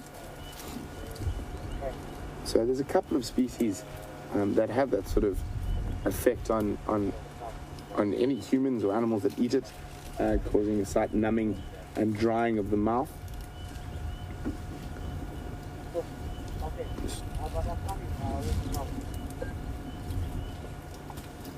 It's not the most open elephant sighting we've had, but it is wonderful to spend times with these incredible animals. Definitely something I love spending time with wherever I am, whether I'm at work or on leave. I tend to try to surround myself with elephants.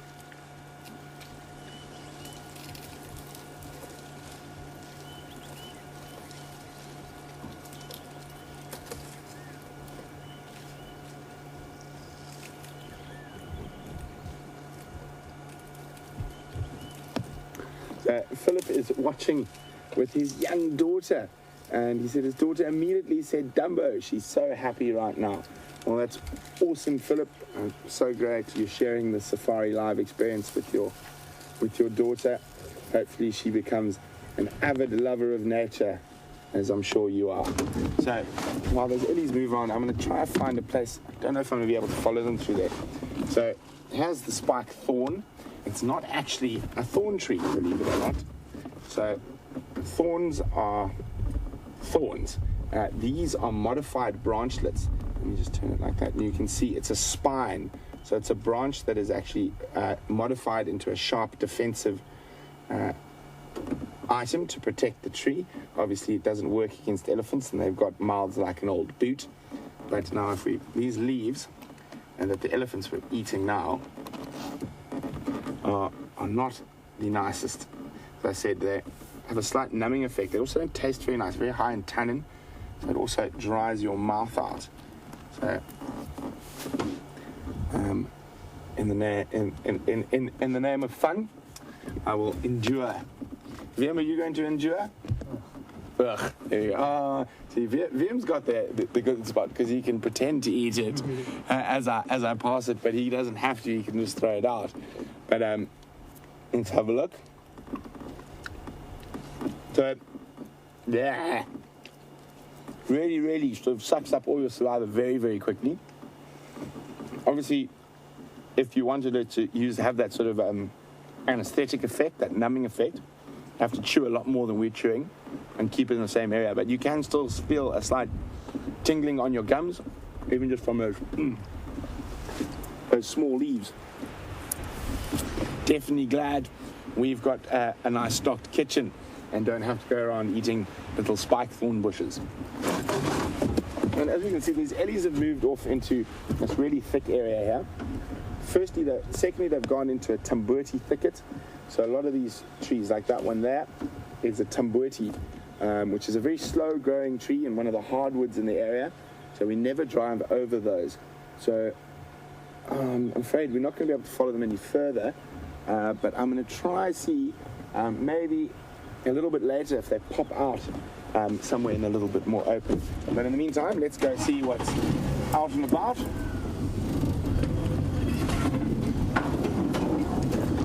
While we extricate ourselves from the thicket, let's go see what Scotty's up to.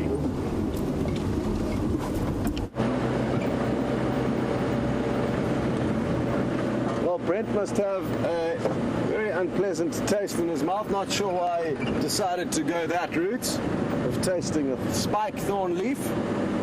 It's usually something that you trick new guides with. I remember my first training drive, or interview drive actually, here in the Sabi Sands.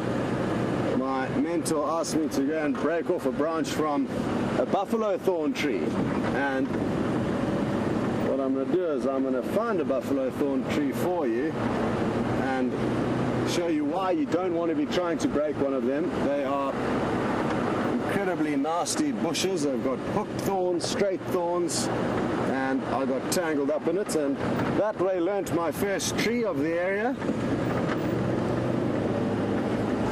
So we are in the area that we may be lucky enough to come across the Anderson male leopard. He is a brute of a leopard, and he's the individual that I spoke of a little bit earlier that's pushed Tingana, the leopard we were looking for on Juma a little bit earlier. He's pushed Tingana further towards Juma to the east, and this is kind of the buffer zone where both leopards are seen. And it's important to remember that it's never a clear-cut boundary like it is with us as humans, where we'll have a very set border around our property. The animals have got a bit of a kind of a buffer zone where both animals, even though they are rivals, will be seen. And the first time I saw the Anderson male was actually just up ahead here, down in this riverbed, which we're driving parallel to.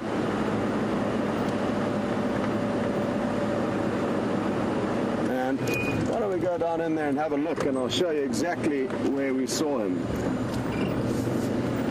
Let's hope the signal holds, but if not, I'll just shoot back out of the riverbed. It was so exciting driving through here for the first time. This was the first time I saw the Anderson male.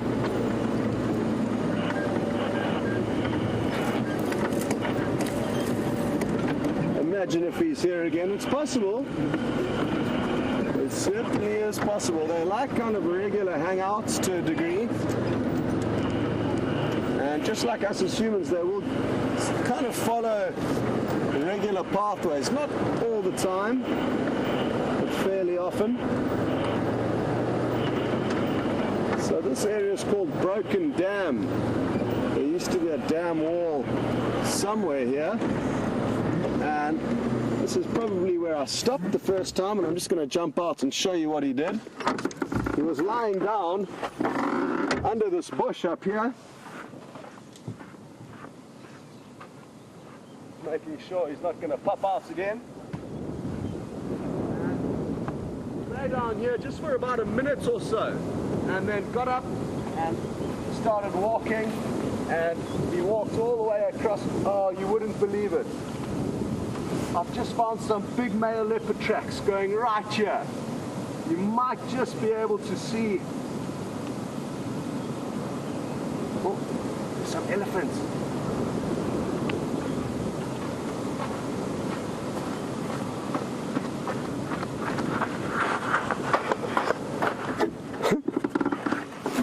Thankfully not too perturbed by me. The only catch is I was having to scream in order for you to be able to hear me, which was a bit of a catch with us getting out the vehicle. Anyway, what are the chances? Big male leopard tracks crossing right there. Incredible. Sadly, they're not very fresh and look like they are before the last rains that we got. Or maybe just after. Anyway, not incredibly fresh, but this is, again, it's just what I was talking about. He could have been taking this as one of his usual kind of routes or pathways, and he may not necessarily have stopped here. That's where he came down, or went up actually. He went up there last time, and he may well have just come down now on that similar pathway all the way to where I saw his tracks crossing over there somewhere. Cool. Well, let's, oh, here the elephant's coming to us. What a pleasure. We're not going to have to move a muscle. Big cow, pretty female. And a youngster in the background there. I wonder if it's just the two of them. Oh, there's a tiny baby back there. Did you see it? I wasn't looking at the monitor. If you go into that next gap there, Tebs, and zoom in now, and just wait there. If you wait there, this tiny little... Yeah, there it comes! Cute! A very small little baby. And I'm glad I turned around when I did to see those elephants, otherwise that could have got ugly. A very young calf like that with all those adults could have been very, very protective. Hello to Love 3 Dogs, and you would like to know if it's still too early for the marula fruits, and no, it's not. I saw an elephant bull feeding on some on the quarantine clearings just before we headed out this afternoon, and they're just not in full swing at the moment. So I remember last year it was right at the end of January that they were in full swing. Obviously this year might be slightly different, but not too sure when they are going to be fully fruiting, and hopefully that is going to attract a lot more herds of elephants into the Sabi Sands. It certainly did last year, and you literally see elephants running from tree to tree. It's really cool. But I'm sure either myself or Brent will be able to show you marula fruits before the end of this afternoon's safari. Just trying to get ahead of these ellies so that they can come streaming past us. Where have they gone?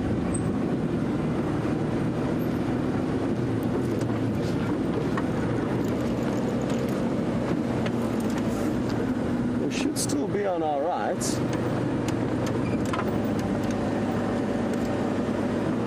Or have they done a disappearing act?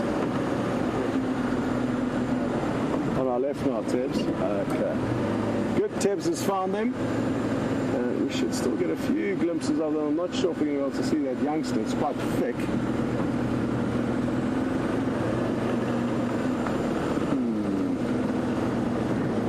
This is going to be very tricky. Let me stop there and see if that doesn't work. There's a tiny gap that they appear to be going into, but no. No luck. I think we had the best views of them.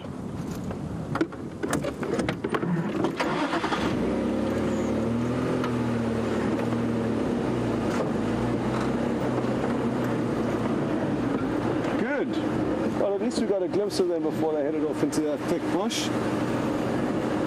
Now we can try and look and see if we can't find any sign of this leopard. I just can't believe how uncanny it is that we managed to find some tracks. It's not necessarily him. It could well be Tingana's tracks that we saw back there, but I think none of you will complain if we assume it's Anderson, and therefore hope that that is who we will see a little bit later on.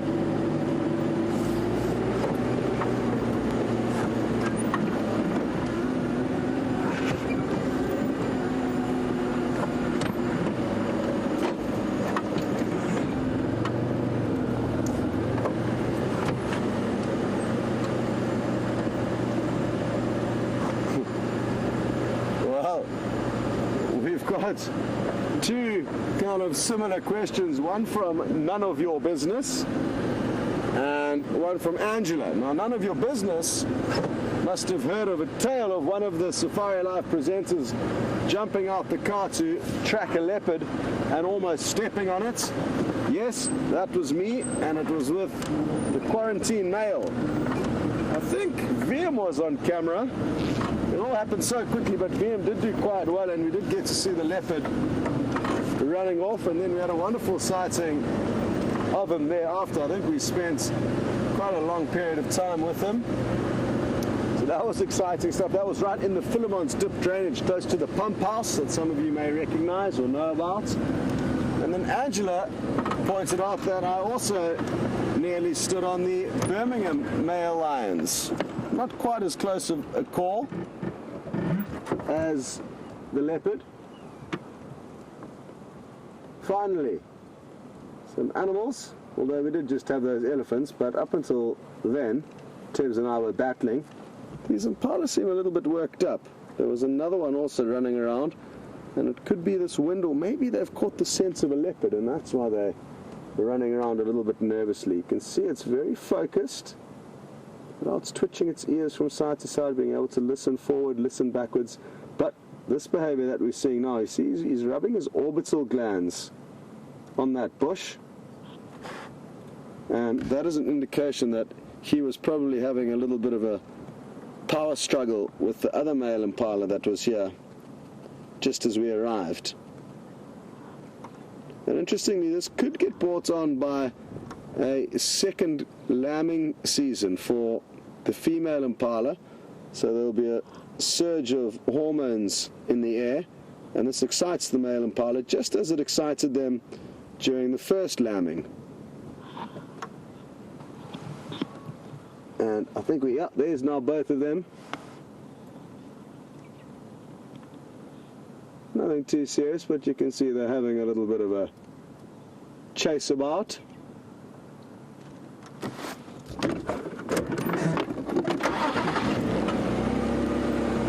And some of you must be asking, why is there second lambing for impala? It's basically for the females who didn't fall pregnant during the first and initial major rut, where most of them will. There's a secondary rut that allows those others to catch up, and they give birth.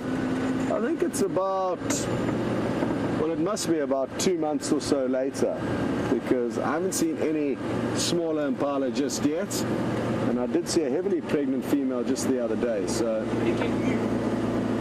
probably maybe a couple more weeks and you'll see a new batch of tiny impala.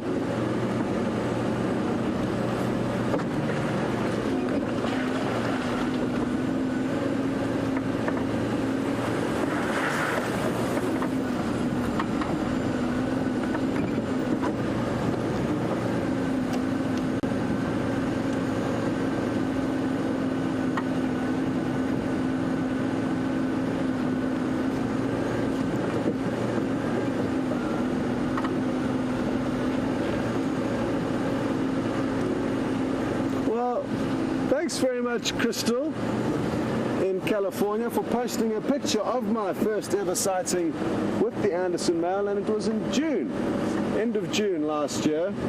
And remember that he did actually vocalize as he was walking up away from us. Great sighting. And thanks for the accurate reminder of what's what. My memory is absolutely frightening, and finer details that you guys provide us with so often is really appreciated.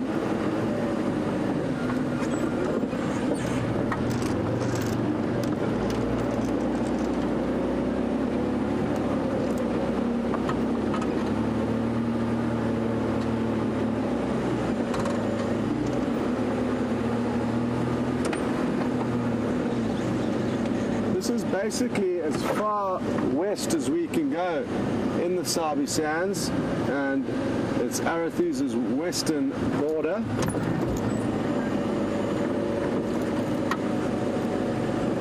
So,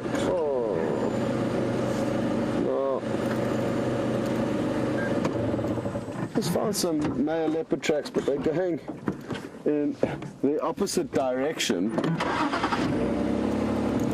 Again, hard to say how fresh they are. They could well be fairly fresh. I know this is quite a busy road, and just right here at Seb's, we will be able to see one or two of his tracks. Yeah, there. It's difficult to see, but there are a few toe marks and a pad mark of a male leopard. If you come a little bit closer towards us, but on that same line, Tebs, like that way a little bit, we may see another one more clearly. No. Anyway, male leopard tracks heading towards us. I'm just going to jump out and actually maybe take a closer look, because you don't want to just look at one track when determining how fresh tracks are of a leopard, because what you need to do is actually look at a whole sequence of tracks, and the more tracks you look at, the more information you get in kind of guessing how fresh they are. Now, what's also interesting is that there's a kind of power line road that runs off this junction where we are here in an easterly direction, and it was probably 100 meters in this direction that I'm pointing in now, where both the Anderson male and Tingana were together in the second ever sighting that I had of them. And they had been having a kind of debate, you could say, or an argument. They weren't at blows with one another, but they had been vocalizing what the one will do is one will rasp, then the next one will rasp, and then they kind of take turns and have this argument, so to speak, over territory. It's not always that they come to blows. So,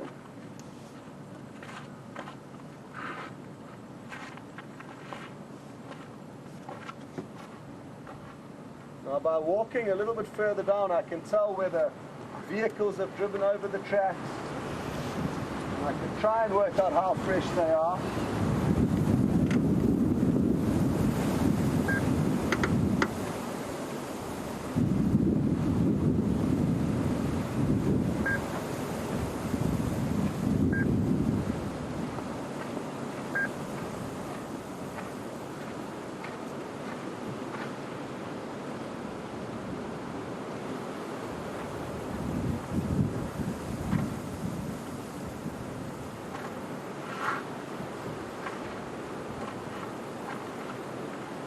Sadly, I think some of the guides have actually driven over these tracks. I'm not convinced that they're very old, but because they've been driven over, it obviously makes it difficult to be certain. It's also been quite a windy day, so I wouldn't expect the tracks to be too crisp. But let's go back in this direction. It may provide us with some luck.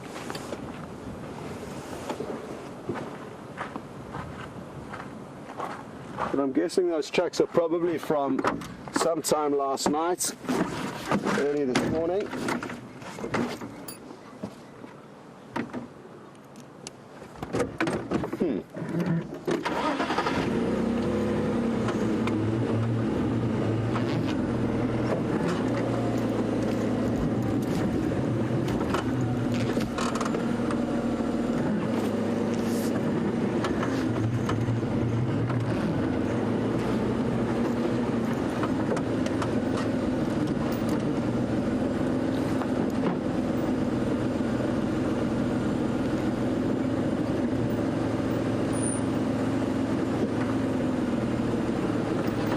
I feel that the tracks aren't incredibly fresh. A leopard could have made a kill and be here for 3 or 4 days in this general area. So it's important not to just write off tracks simply because they're not incredibly crisp and fresh. Especially if you've got nothing else to go on and no other tracks to work off, we might as well try and follow these. And by follow in this afternoon's situation, we're just going to drive in the general direction. Ideally, we would be able to jump off the vehicle and take you along with for the tracking exercise, but that's not going to happen today. So just going to drive in the general area and hope that we can get lucky.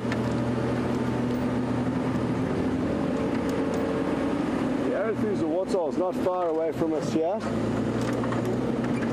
so maybe we'll get lucky and find the leopard having a drink there.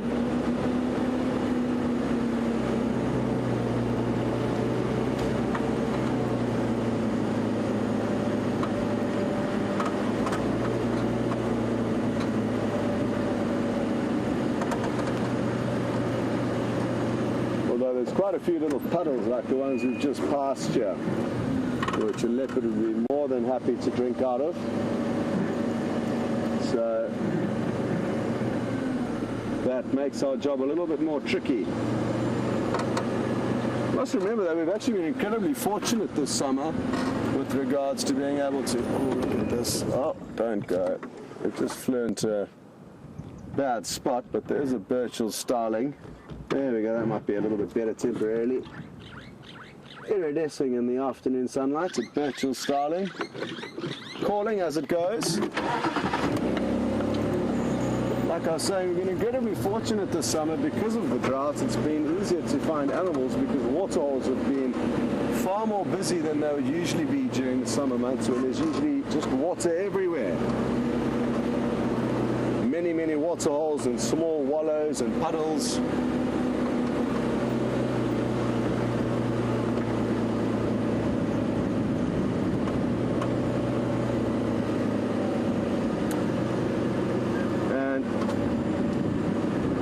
The same reason why we've been lucky, and whatever little water points have been full of water during this very dry season would be the same reason, Macy, why there haven't been lots of flowers.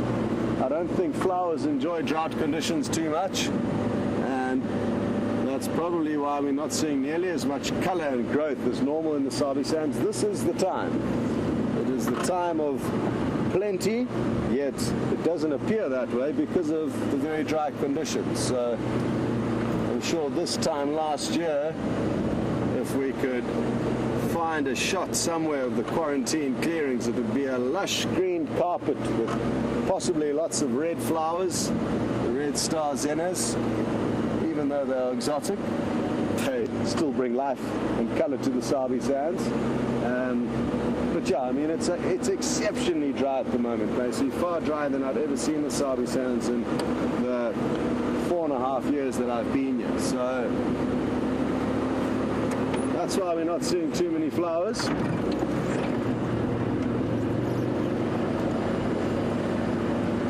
Although early on in the summer, there were a few flowers popping up, and I actually did see a crinum lily that was about to flower.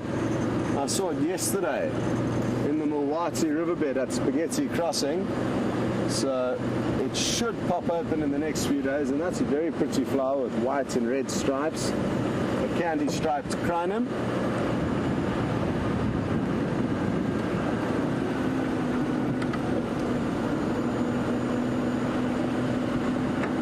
Alright, well, I think Tibbs and I are going to have to really focus now on trying to work out where this leopard's gone. And while we do that, you're going to go across to Brent for an update.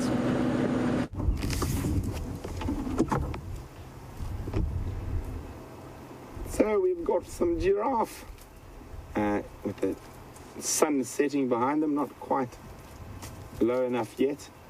And female giraffe here. And also good news, I just found some female leopard tracks. Looks like it could be a Karula or Shadow in this area. Both of them we've seen in this area. This is actually the spot where we saw them both together last year, where they were growling and snarling and blowing bubbles at each other. And they are heading down towards, in the general direction of Juma. So keep an eye out on that Juma cam. I'm going to go have a look now. This giraffe's busy feeding off a buffalo thorn. I think Scott was climbing one earlier, apparently. Amazing that they can just rip those hooked thorns off. No problem whatsoever.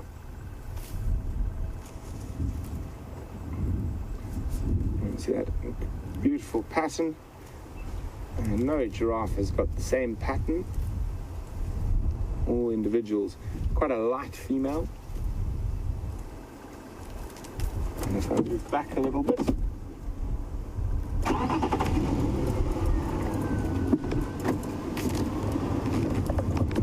very dark male. And also feeding on a buffalo thorn. Buffalo thorn, one of our evergreens, is going to be a very important food for lots of animals this dry season. You can see that male with that very sort of pronounced protrusion, sort of built up scar tissue from fighting. Makes it far more obvious, as well as the fact he's got no hair on his horns, also from fighting. Yes, hello, mister. And that incredibly long tongue of theirs.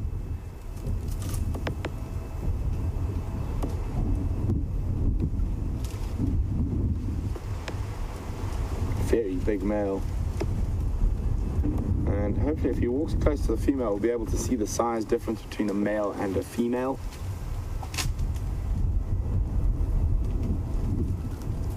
Coming to share the buffalo thorn, but now he's popped his head down. But you can see just at the shoulder height how much bigger a male giraffe is than a female.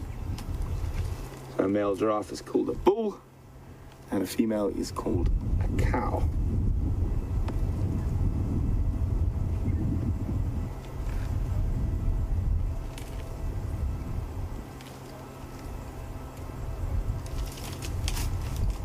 And just off to the right, and staring quite intently into the bush there, is a baby giraffe, and apparently you guys have been seeing them quite a few times while I've been on leave. There we go, there's the little one. So we're going to leave the little giraffe family and carry on to see if we can find where Karula came out of this bush off to the right of me here. Maybe that baby giraffe was staring at her. Bye-bye, Geraldine and Minnie Gerald.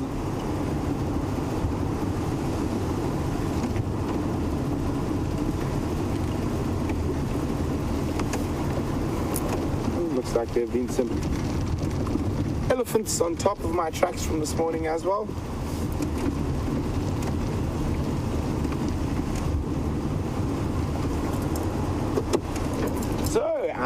Let's go back across to Scotty while we try to follow up on these leopard tracks.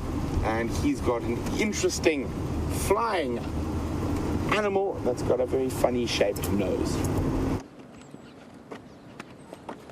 Well, we haven't found the Anderson male leopard, but we have found you a very interesting duck called a comb duck. And what's interesting is that this is a male. There you can see that incredible growth on his beak, and that is enlarged during the breeding season, which is now, and it becomes a very, very small kind of bump when it's non-breeding. So that's interesting to know. They're also migratory, so this is the first one that I've actually ever managed to show you. I don't think I managed to show you any last summer, but again, maybe that's just my terrible memory. The noise you can hear is from the Egyptian geese. Not very popular birds on golf estates in South Africa because of that racket that they make. But so happy that we've got a new bird for a lot of you to add to your bird lists. And there may be another duck that you also haven't seen before, and they're further to the right, Tebs, just on the water's edge. There's two of them, and they're called whistling ducks. They used to be called white-faced whistling ducks. I'm going to just check what they're called now. The names change so often. Now it's just a white-faced duck. And this is Kirsty's favorite duck. When she says she used to be a kid, I think you still are in the kid category. Only kidding, Kirst, but they are also one of my favorite ducks. And the reason why is they've got such a wonderful call. And I'm going to just find their call quickly on my bird app and play it for you guys while you look at them. And you can't, I suppose you can see they've got that white face. They're a little bit dirty at the moment. Here we go, getting there. And listen to this.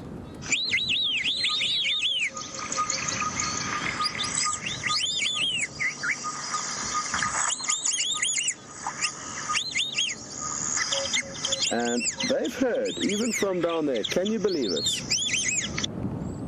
They stopped dead still as soon as I started playing it. Don't worry, little whistlers, that was me. I assume responsibility, at ease, there's nothing to worry about. You've got the whole waterhole to yourself. Awesome, so possibly 2 new ducks to add to your lists, and there's actually a whole bunch more of the whistling ducks at the top end of the dam, and I'm actually going to ask Tebs to go up to them. They're quite far, but interestingly there's just at the top right there, Tebs, further to the right, there we go, spot on. And interestingly, as Tebs zooms in closer, you'll notice there's a small little island beyond them to the right, and there's a bird sitting on that island, and that looks like an African jacana on a nest. So it's all happening, and a whole bunch of whistling ducks there as well. And you'll probably find the reason why there's a lot more aquatic life at this waterhole now as opposed to before is because ducks like shallow dams or waterholes because they can access the algae on the bottom. If ponds are too deep or dams are too deep, it's of not much good to ducks. So that's why this very low waterhole, and it's the lowest I've ever seen it, is such a hive of activity.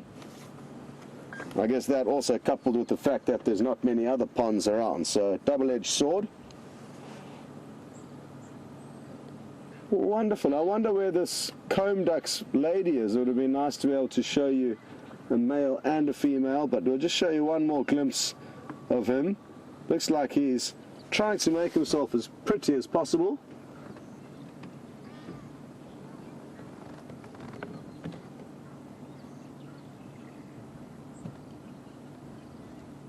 Oh, hello D-Hugs, who saw a female comb duck on Pete's Pond. And that's another live waterhole camera that we have, and that is up in Botswana. Where exactly in Botswana, I'm not too sure, but it's north and probably a little bit west of us in an area called Mashatu. But I've never been to Botswana and don't know exactly where Pete's Pond is. But thanks very much for those updates on the duck that you saw there. And sorry that I can't let you know exactly where it is. But north of us, in a neighboring country.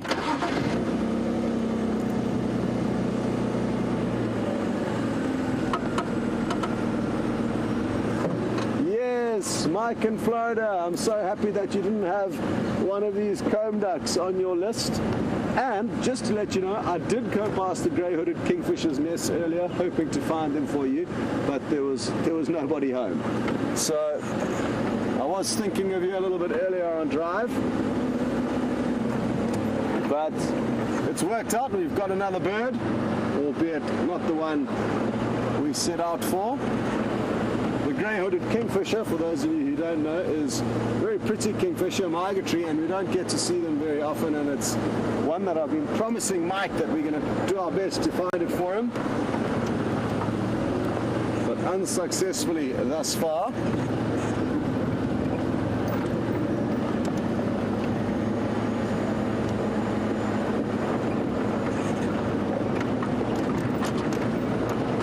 All right.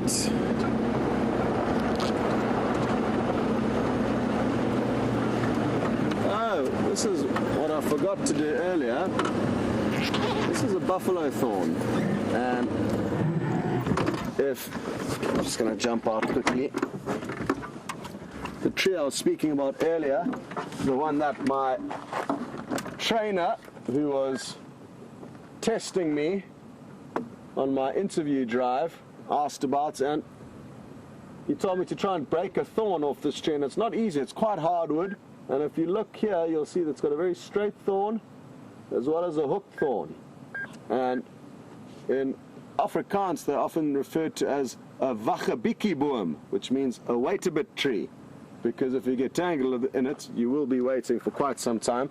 I've also actually seen somebody being pulled off the back of a firefighting trailer. So to describe the trailer, it basically had railings along the side, the front, and the other side, and then all of the equipment, a pump and water hoses and kind of all the jets that you need for dousing the fire.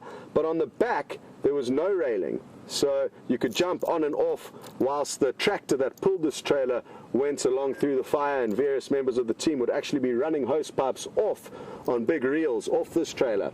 And we were racing to try and get ahead of the fire, and one of the guys was holding onto the front bar, the front kind of poles at the front of the trailer, got caught by one of these. Thankfully he was wearing a big jacket and he couldn't hold on any further, and it pulled him right off the back of the trailer as the tractor continued driving, and he was left embarrassed in a heap, stuck in the bush.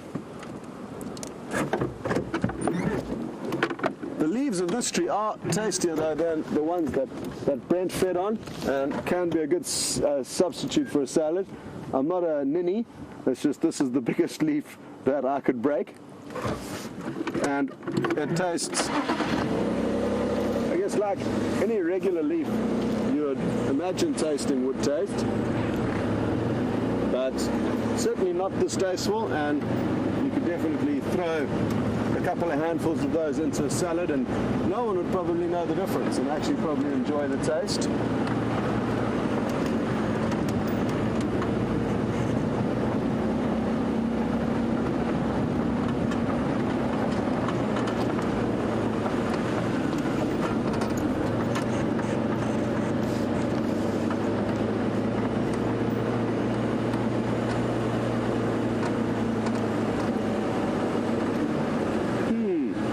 Dana Miller, I think you very well could be correct in saying that it is looking a little bit greener than a few days ago. We've got a little bit of rainfall, probably 5 to 10 mils over 3 different showers, and that will be enough to give the grass and the plants just this little boost. Nothing serious though, but I'm also noticing a bit of a lick of green. Sadly though, the earth is just so parched that whatever rain we're getting is getting sucked up so quickly that it's not having a huge effect, but I think you're right. It does appear to be a little bit more greenery about.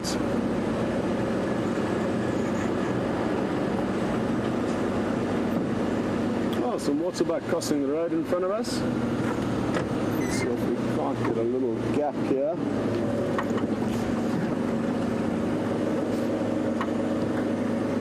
There we go. Hello ladies. What's news? Any leopard around? No? I like your fancy ring on your bottoms. Very fashionable. I also love their hairy coats. They're a lot more hairy than most of the antelope in this area. They've got a bit of a shaggy appearance to them. And if she looks at us again, which it's not looking promising just yet, take a look at her nostrils. They've got a very heart-shaped kind of look, as do their hooves. Come on, there we go. Oh, you got to have your imagination flowing, but kind of heart-shaped, and obviously their hooves will be tricky to see now, but their hoof prints are very, very heart-shaped.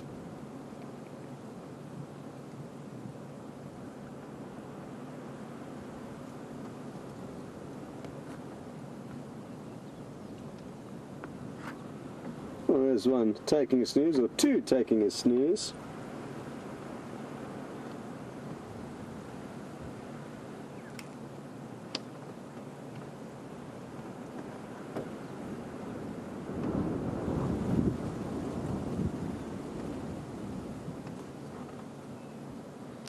Well, this is something that I've never heard before, and it's from Karen in London. Look at that beautiful afternoon light bathing this female as she takes a sleep. Karen, you have heard that waterbuck fur cannot be used for tying flies, for fly fishing.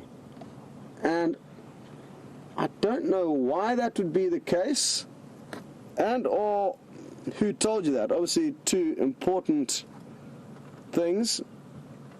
I think you said two of your family members possibly said that you can't use waterbuck fur on your flies, and that's bizarre. I've heard rumors of people saying that you cannot eat waterbuck meat and that animals don't like eating waterbuck because they do have very pungent scent glands, and like wild dog, they're quite smelly and you can often smell them.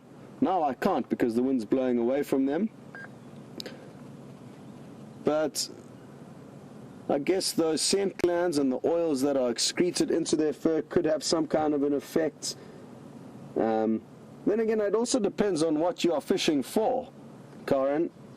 Some fish are a lot more fussy than others. But interesting stuff, and what I can assure you is that waterbuck meat is perfectly okay to eat as long as the animal is processed properly and you don't get that horrible smelly scent glands and oil onto the meat, which it will taint. Then it's fine. But yeah, I sadly can't comment any further on the fly fishing and fly tying debate. I am a fly fisherman, so I do know a little bit about it and have actually tied quite a few of my own flies, although that was many years ago. I've got a bit lazier in my old age. But interesting stuff, and it'll be interesting if anyone else knows about the theory behind why it's not a good idea to use waterbuck fur for fly fishing.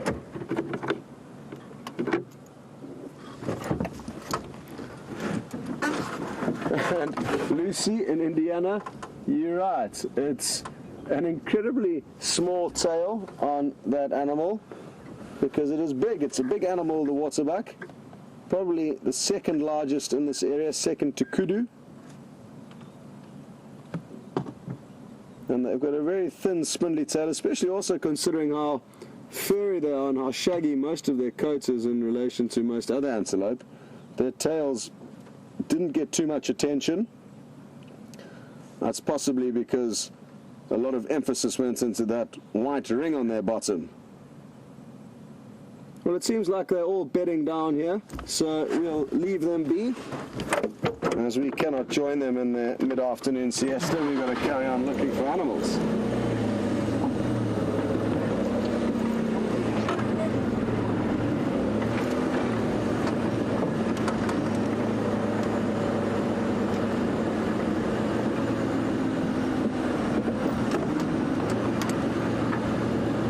Emily, you have got wide knowledge of the herbivores of South Africa to already know about black wildebeest and sable at just 7 years old, and I hope all is well in Durbs. I'm from there as well. Emily is interested to know if we see black wildebeest and or sable here in the Sabi Sands, and there used to be many sable here, Emily, but they don't occur anymore, although one was seen at Nkoro, not too far away from us, just a couple of days ago. I've never seen one in the Sabi Sands, though. They prefer drier areas, and because there's been a lot of waterholes created in the Sabi Sands, that is why their numbers have dropped in this area, whereas there used to be a lot more sable before the waterholes were created in this area. Black wildebeest you don't get anywhere in the Kruger National Park or Sabi Sands. They prefer drier areas of South Africa, in and around the Karoo and the Free State, down into the Cape. So the black wildebeest have a very different habitat to the blue wildebeest, and we don't see them anywhere here. So one we could see, one we definitely couldn't. And let's hope it doesn't take too long before we do see a sable. It could well happen. Like I said, Nkoro's not hugely far away from Djuma. It's a little bit further away from Arathusa, but there's a chance it could wander through Djuma and we could get lucky.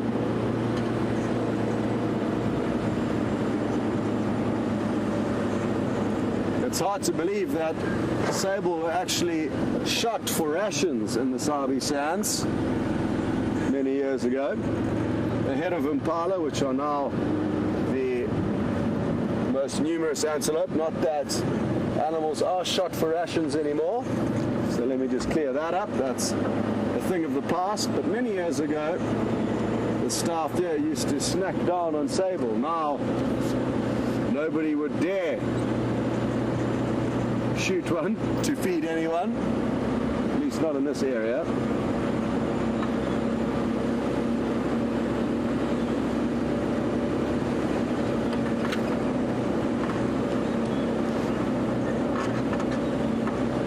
And one of the the properties in the Sabi Sands is actually named after the sable, and that's Mala Mala, which means sable in the local language. Okay, well, let's send you across to Brent for an update, and we will catch up a little bit later.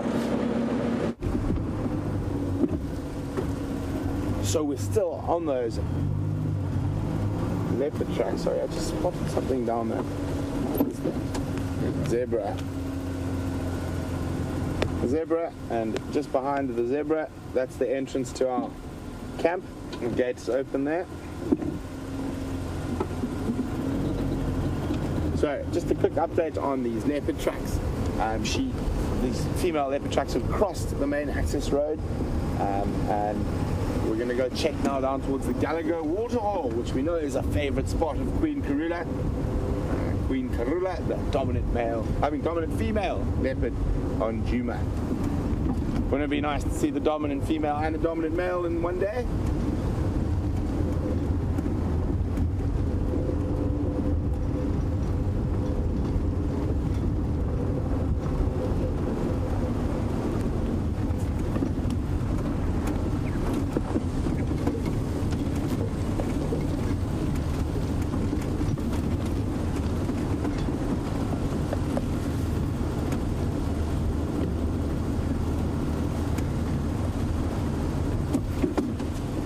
Well done to Ian, who's a good old Safa, or South African, but living in Idaho in the US, and this is his first tweet ever.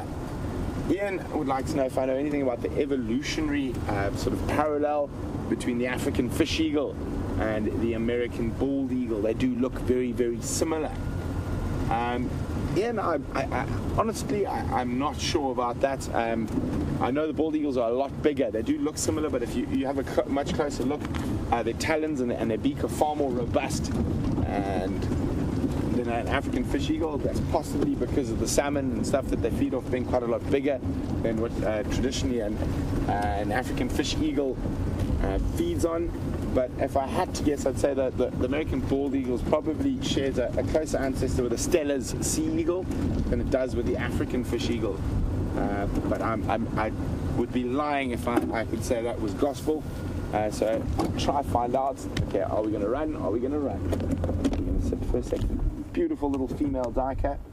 You can see that wonderful little tuft of hair, but oh, is it a male? Oh, it's a little male. He just got very small horns. A little male duiker, and there we go. They don't often sit still, but they are very, very pretty. Sometimes called a Grimm's bush duiker or a grey duiker. Off it goes. Now, in the northern parts of South Africa, and actually on the Highveld, the predominant tribe is the Tswana tribe. That is also the predominant tribe in the country of Botswana. And the grey duiker is the totem animal of the Tswana tribe, not specifically the Botswana, who live in Botswana. And there's a reason for this. So the current president, Ian Khama, his father was the first president, he was Sir Seretse Khama. His ancestors were the chiefs of the Bangwantu, which were the main Tswana tribe, and the Indabele or Matabele, they're sometimes known, fearsome Zulu warriors that decided they didn't like what Shaka had to say, and they ran away and eventually moved up into that area and conducted raids of cattle and women on the surrounding tribes, and the Tswanas were one of those tribes that got raided quite frequently. So at one stage, what would probably be Ian Khama's great-great-great-grandfather was ambushed and was hotly pursued by Indabele Impi. Impi is sort of the Zulu or Indabele word for regiment, and they were hot on his tail. And in the area where he was being chased, it's on the edge of the Kalahari. So quite often nice big open grasslands, and you get an acacia species there, which is called candle pod acacia. So the pods sig straight up, but it's a very thick bush, and often there are little tunnels, and quite a lot of animals sleep in there. Lion, leopard, wild dog, I've all found in there. So there was not much to hide. Short grass running, but only these patches of thorn. And he dived into one of these thorns, and he went under, and he lay there hiding. And while he was hiding, he noticed a little grey duiker, so the legend goes, sleeping in the same little thicket that he was crawled into. And then the Ndebele were following his tracks, and they came across where they thought he dived into this thicket. And they were like, we have found him, we shall now stab him, and that would remove the chief of that whole Bangwatu nation. But as they started sort of probing into the thicket with their spears, this little grey duiker jumped up and ran off. And it's Munti or Punti, depending on which language. And they said,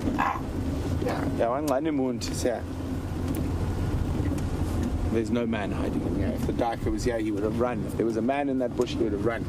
So they left, and that's sort of the story of how Chief Kama managed to survive a very close call with a marauding Ndebele impi. Now, madam, are you Karula? Are you going to be lying next to the water nicely for us? No. We definitely might have to check again here a little bit later. We often find her just as the sun is setting. She pops in for a drink at this water hole in front of Gallagher. Actually, have a quick look, see if there are any tracks around it. Quite difficult because of all the buffalo and elephant that utilize here. Make the ground very hard. You can see how they've compacted it. It almost becomes like cement. Sometimes you get lucky and you're able to spot a track. Soft muddy sections. Then a warthog having a little roll right here. You can see there. Oh, I'm a bit close, sorry. Let's go back again.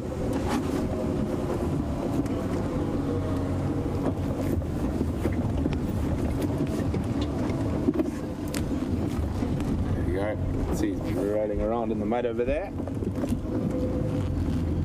So those who watch the Juma, you can see him, the ferocious predator that inhabits, he popped his head under, maybe he'll pop up again, a lot of the water around here, and follow his bubbles. Will he pop his head up again, or we spot another? Obviously it can be quite dangerous for them, all the ellies and that, utilising these pans. Yeah, there was a little hinged terrapin, but he's disappeared underwater, feeling a little bit shy.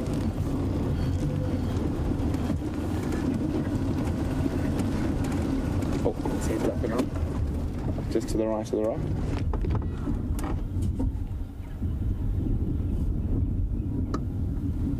There we go. You can see his eyes there. Look at that little nose sticking up. A little hinged terrapin. You can see that eye. Incredible little predators. Feed off various aquatic insects as well as non-aquatic insects that might land in the water. Whoop, there he goes. Also, when you have buffalo or hippo in the water and they've got ticks on them, they will actually feed off the ticks, and in certain circumstances they will even, if any of those animals have open wounds or scars, will actually bite chunks of flesh out of the bigger animals. So, as you can see, there's a myriad of trees and bushes and grasses and flowers around us. And Zoe is wondering, sorry Zoe, back with you now. Zoe is wondering, do we have rooibos here or red bush here? I'm sure quite a few out there enjoy the tea. We do not, Zoe. Rooibos is endemic to the Western Cape mountain regions, specifically around the Ceres Valley, and it is a wonderful little plant that tea, and it's got some very good healing properties and was used in traditional medicine in that part of the world for various different ailments. But we don't get rooibos here. It only grows in the Western Cape. Look, Verm, it's your favorite animal. And you got another male giraffe. There he's disappearing into the thickets. What you meant, a leopard? Ah, there you go. Actually a lion. Oh, there we go. VM joking on. I said there's his favorite animal. He thought it was a lion or a leopard. VM is definitely a cat man.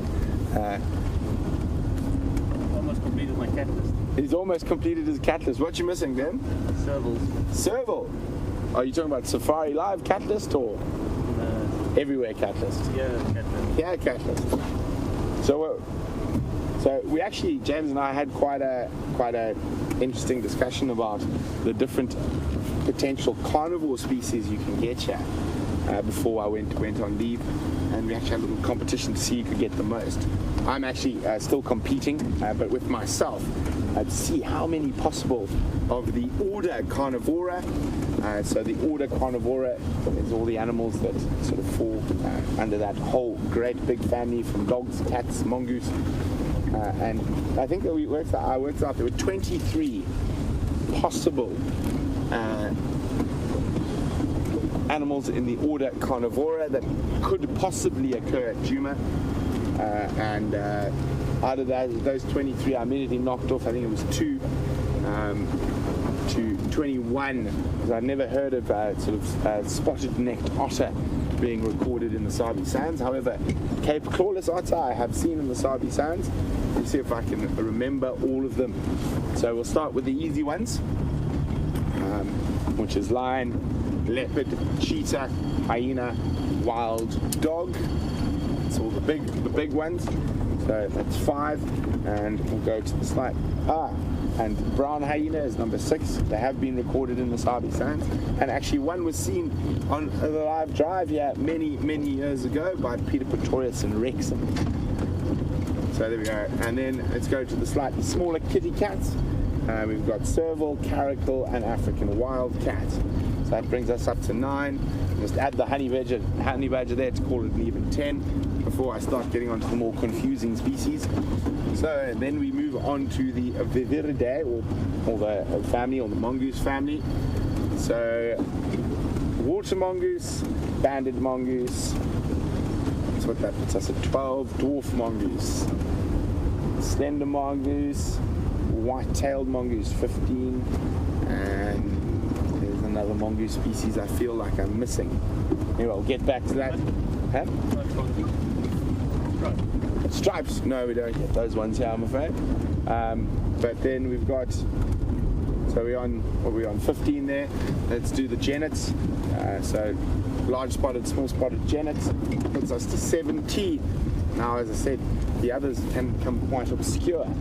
So 17, and the Cape Clawless otter brings us to 18. So I think I'm missing 4. I think they are in the mongoose family. Just trying to think now. Civet. Oh no, we're missing 2. There we go. Jim's got 1 there. 17, 18 is civet. 19, 20 black-backed and side-striped jackal. We're missing 1 mongoose. They say the Selous mongoose could possibly occur here, but I've never heard of a Selous mongoose being recorded in the Sabi Sands. So I'm missing 1 now. It's gonna irritate me. But I think it is. Could be one of the little mongoose species. It's not the greys. The grey mongoose don't occur here. I'm going to have to ponder about it for a while. Maybe cheat and have a look in the book. But I'm quite impressed I got to 20. So as I was saying, on the live drives, I'm going to keep the challenge going with myself to see how many of these possibly 21 different African animals that belong to the order Carnivora we can find for you on the cameras. I know so far my record is, well, lion, leopard, wild dog, cheetah, spotted hyena, and serval, white-tailed mongoose, dwarf mongoose, banded mongoose, slender mongoose. So I'm on 10. I know I'm forgetting. Honey badger 11. What else am I forgetting now? I know I'm forgetting one.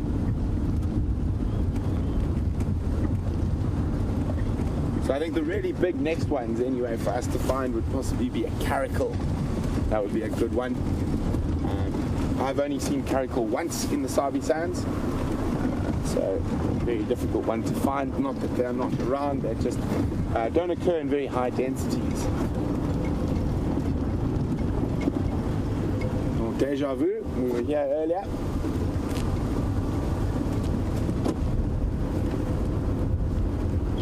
Have a quick check up the riverbed that runs into what is left, all the dry remnants of the Djuma Dam. To make sure, another favourite spot of Karula's to move through. And nothing there, I'm afraid.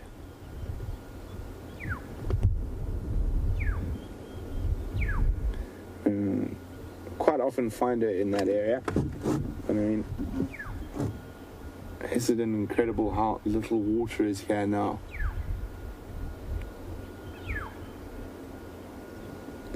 We can see the remnants of the catfish.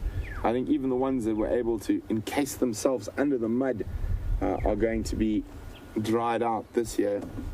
You can see all the catfish bones. Back from Arafuza, there's nothing going on there really. There's one or two sightings of something on elephant plains. Okay.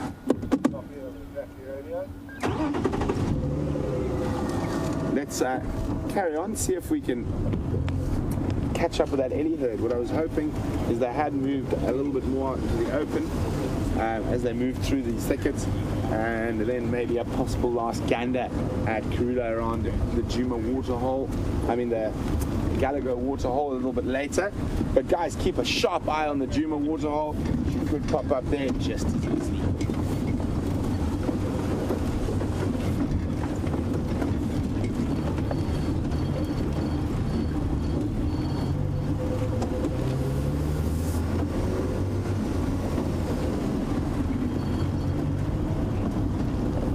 So although I have seen African wildcat here before, it wasn't on the live drive, so that doesn't count. It was on our way home to the Manyanetti one night. Oh, I remember what the last missing one was. It is an art wolf, part of the hyena family. Even though it eats mostly termites, it is still a member of the order Carnivora.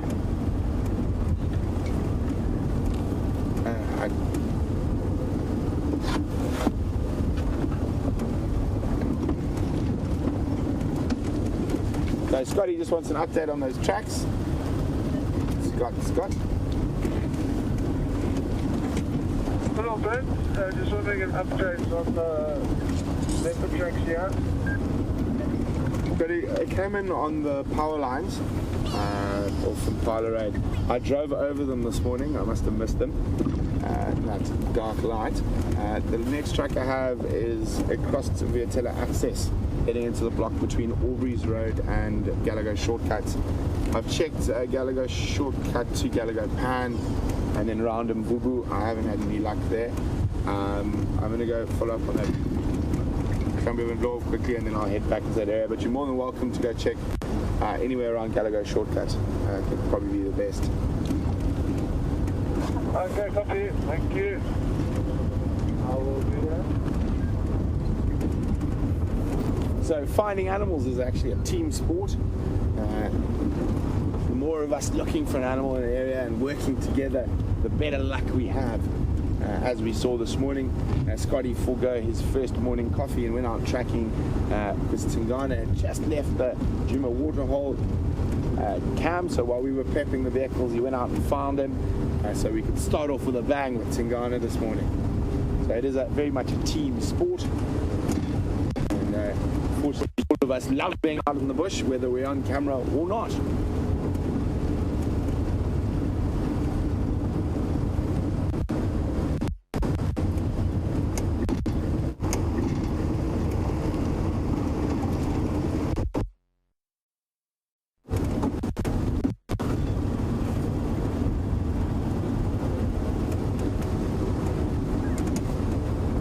So Raisa is asking about this carnivore list that we've been chatting about.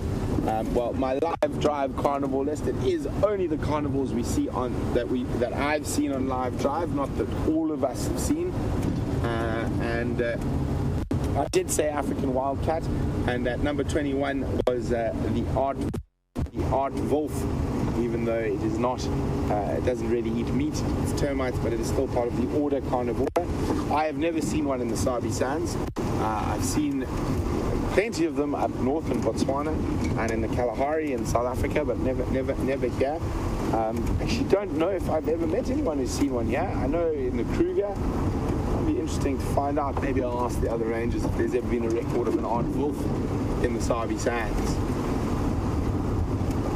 It's very to the hyena family.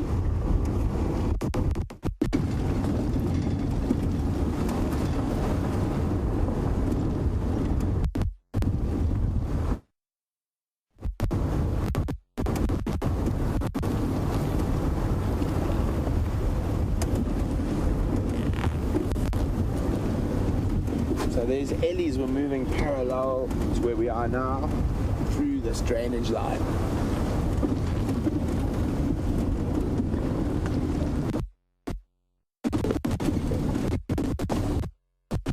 So a warm welcome to Travis, 11 years old and from Pittsburgh. Travis, I wonder if you're a Penguins fan, but enough of ice hockey and on to Travis is I'd like to know if I've seen bugs.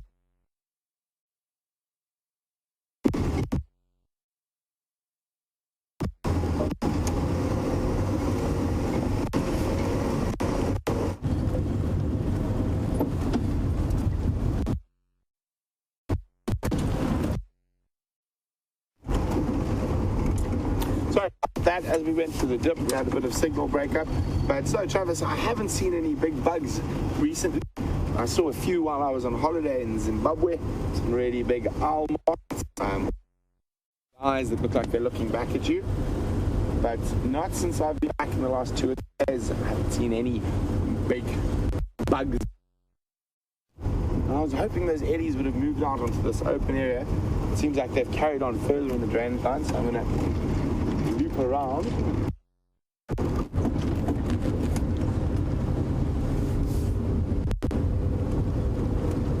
There are no signs of their tracks crossing the road, so I'm quite confident they're still in this area.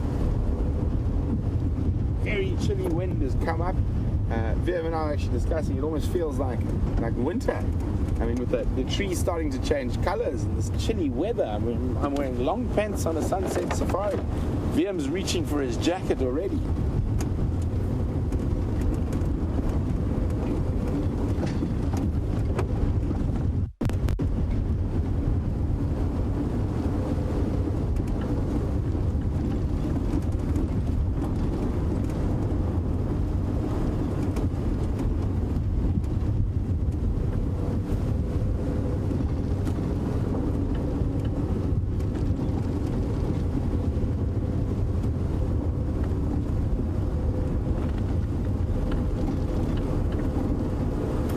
Hoping to catch up with those ellies somewhere here. We're moving in the Mawati riverbed, but they could have cut up north. So let's have a look.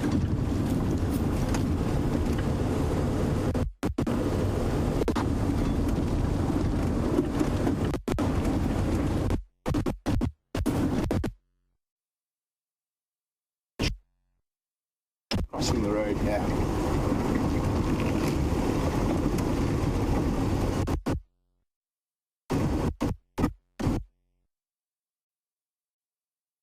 With these ellies, let's go see what Scotty's up to.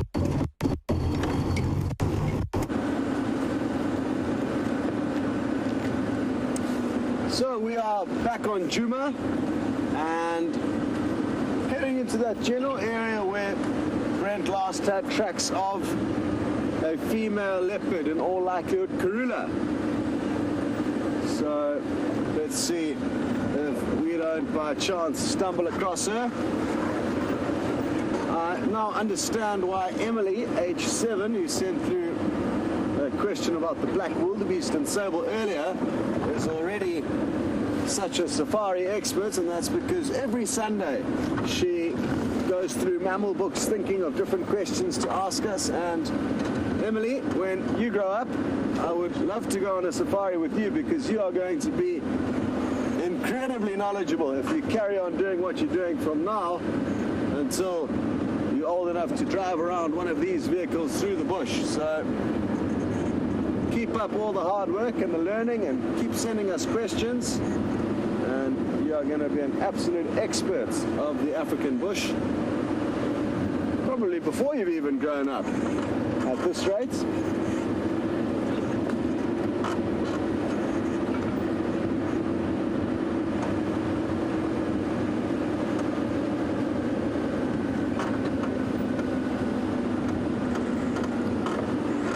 To Zoe, who's interested to know about what noises we hear at night time and whether we get to hear some of the nocturnal predators. Most certainly the evening chorus and night chorus can be really interesting, but it's always up and down. Sometimes you can hear lions. This morning at 3:30 in the morning I was woken up by Tingana rasping very close to our house shortly before he was seen on the Juma Warthog camera. So that's an example of one animal we hear. Hyenas we hear quite often. So hyenas are probably the most commonly heard in this area. Occasionally lions. Lions you can hear calling over very long distances, up to about 5 miles when the weather's good, i.e. still evening, and also when the bush isn't too thick, so mainly in winter, because when the bush is very thick in summer, which is not now, but usually in summer it's very thick and green, and that thick bush will absorb the sounds of the night. A lot of birds will also call, the owls, the nightjars, and even during the full moon, when it's very bright, you'll hear all kind of daytime birds calling. They get a bit confused. What other noises do we sometimes hear during the night? Not cheetah and wild dog. They're asleep, and cheetah are basically silent. They don't make very loud noises. They can communicate with one another, but it's not a very loud noise that they make. Elephants, sometimes you'll hear them trumpeting if they're disturbed, but strictly nocturnal noises. I'm not too sure what else I may be missing. No doubt one or two things. Sometimes you'll even hear baboons or monkeys alarm calling if they get disturbed by a leopard or a lion, as will impala and other antelope. And quite difficult for me to hear anything because Nikki is a very loud snorer. I'm only joking, that was Kirsty feeding me with those bad plans. I'm going to bear the brunt of that later. Thanks, Kirsty.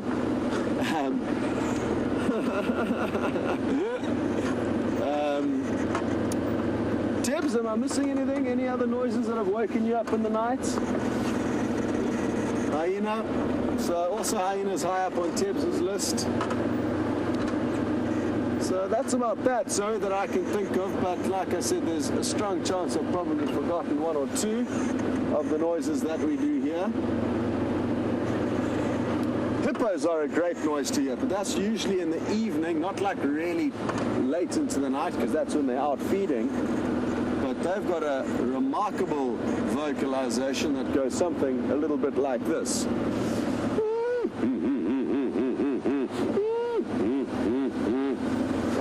That is the hippopotamus talk. So,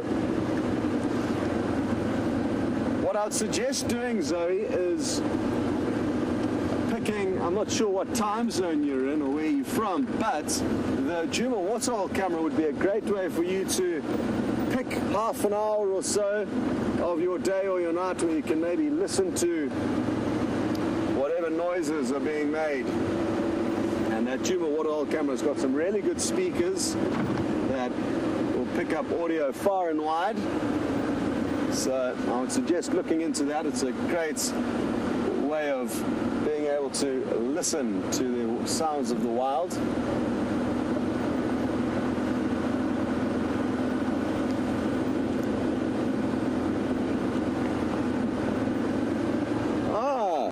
Thank you, Karda.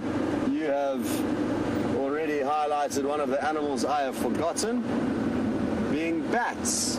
And we don't hear them too much, but they certainly do make a noise. And in certain parts of the Sabi Sands, there's a few more fruit bats than others, and the epauletted fruit bats do make a bit of a noise. So the bats will be another animal that does create some sounds of the night, but not hugely so in this area, at least not that I've noticed. Come on, Karula, where are you hiding?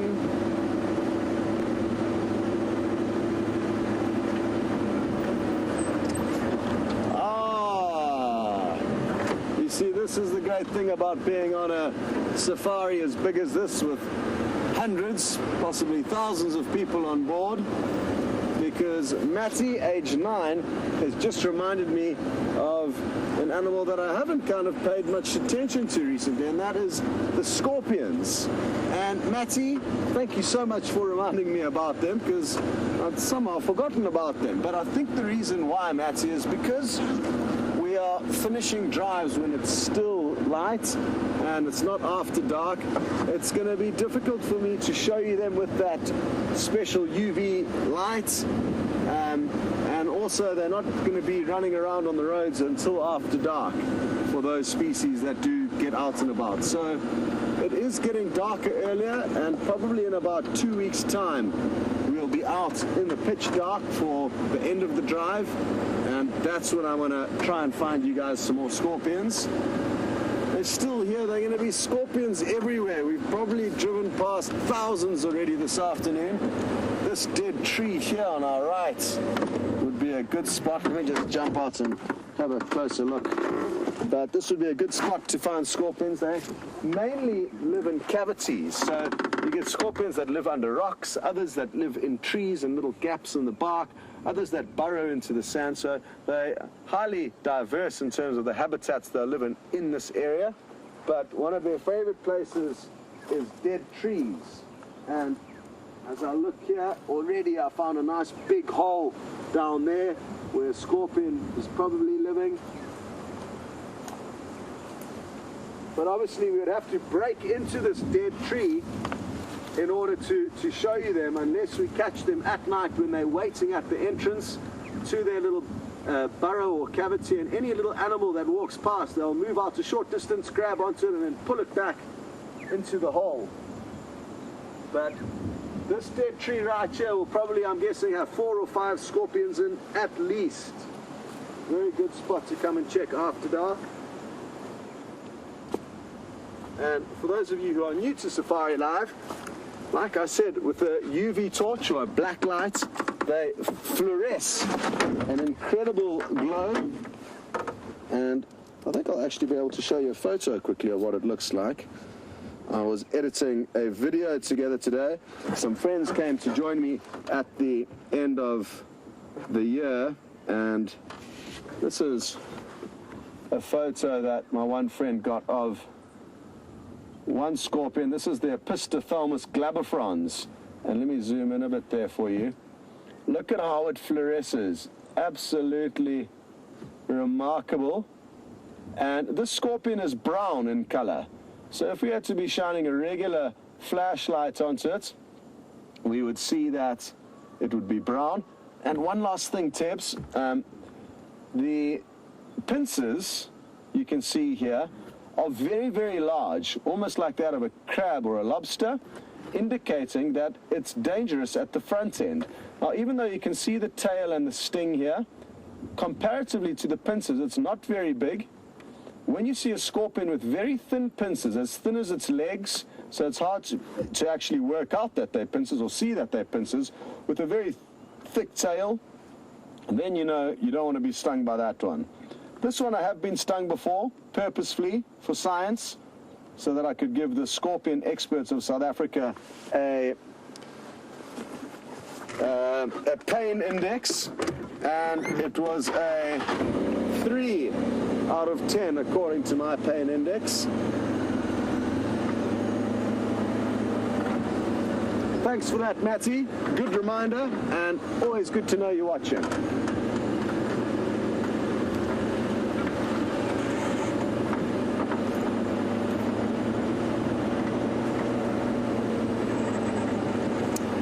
David in the UK, thank you. Bush baby is another nocturnal animal. It's a little primate, and in this area we get the lesser bush baby, a very small bush baby. They're not hugely vocal, but you can hear them, yes. The greater galago is more vocal, but we don't really get them in this area. Those you can hear from quite a way off, and they do make quite a lot of noise. So again, thanks for all your help with the reminders, everyone.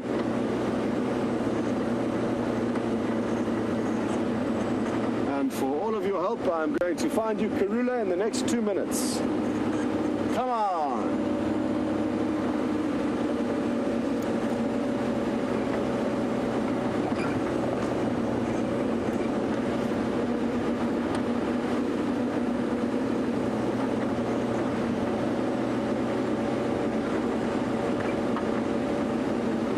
Debbie, yes, I did mention owls, so again, thank you, but I did cover owls. We've hardly been seeing them or hearing them of late, not too sure why. And Nikki, thank you. Even after I said you snore, you are helping me. And Nikki's reminded me that after rain, the frogs make a huge noise. And it's mainly at night that frogs get active. It can be during the day in the early hours of the morning, but it's mainly nighttime that frogs are active and like to try and mate and find partners. So the chorus of frogs can be deafeningly loud at certain ponds at night.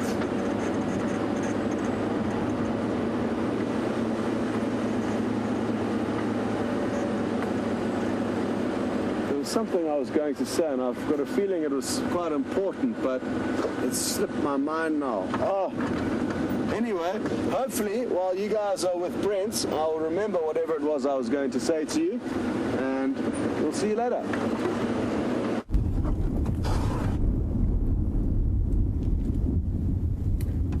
Hello, Mr. Buffaloes. So we're with a little group of buffalo bulls on the edge of quarantine clearings.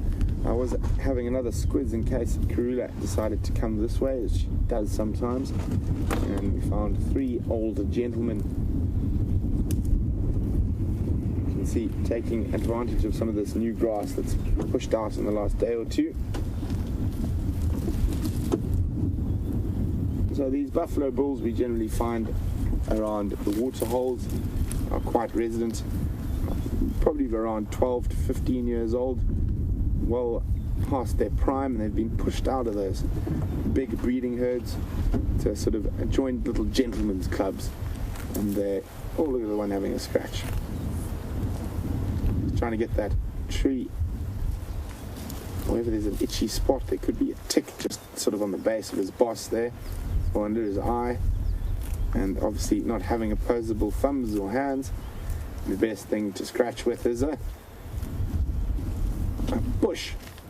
And he's chosen a little Acacia exuvialis, or flaky bark, flaky thorn. Oh, he looks to be seriously enjoying that.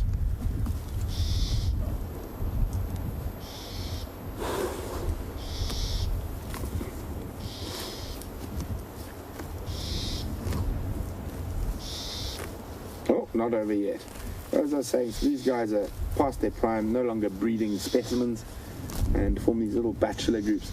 And obviously if there's a few of you, it's a bit easier to fend off a lion than if there was just one of you by yourself.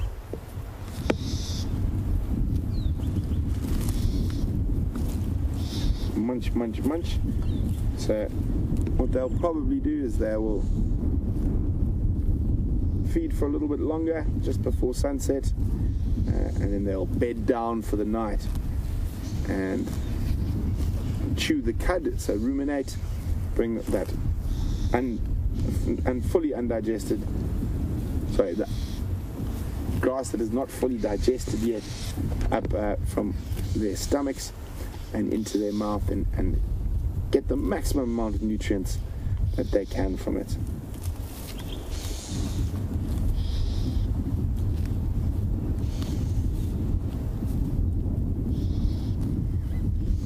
Formidable animals. Imagine, on average, they weigh probably around sort of 400 to 600 kilograms. There have been some incredibly large individuals recorded, not in this area, but in East Africa, of over 700 kilograms.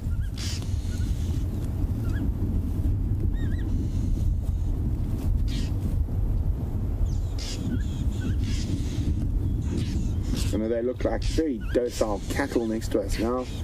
They've definitely earned their spot in Africa's Big Five. One of the more dangerous animals to encounter on foot. Not the big breeding herds, it's these old boys. Can be quite cantankerous. Often they're around these thick areas, like behind them there in the drainage areas. And being a bit old, sometimes a little bit deaf. And you can surprise them by accident. Really cold wind gusting in at the moment, and it looks like another cold front, and hopefully a bit more rain is pushing in from the west. So not much of a sunset this evening as these dark clouds roll in. I was hoping that we were going to find either Karula or the quarantine wildebeest herd. I'm really interested to catch up with them and do a little head count.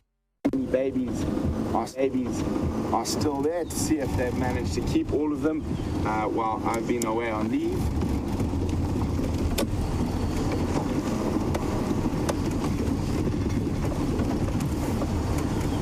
And don't seem to see the wildebeest just yet.